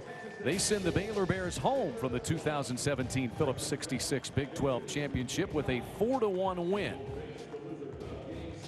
But George, Texas Tech was surprised to be here, but they will play on, and with as well as they swing the bats, they are not out of this thing by a long shot. Well, when you're as good as they are, the arms that they have, the bullpen and the bats, yeah, you're exactly right. So what? I got to win 5 to win it. I can do it, and that's what they'll come prepared to do tomorrow. Plenty of pitching. They have the top batting average as a team in the Big 12, and they will play on to tomorrow at 3:15 against the loser between West Virginia and Oklahoma State.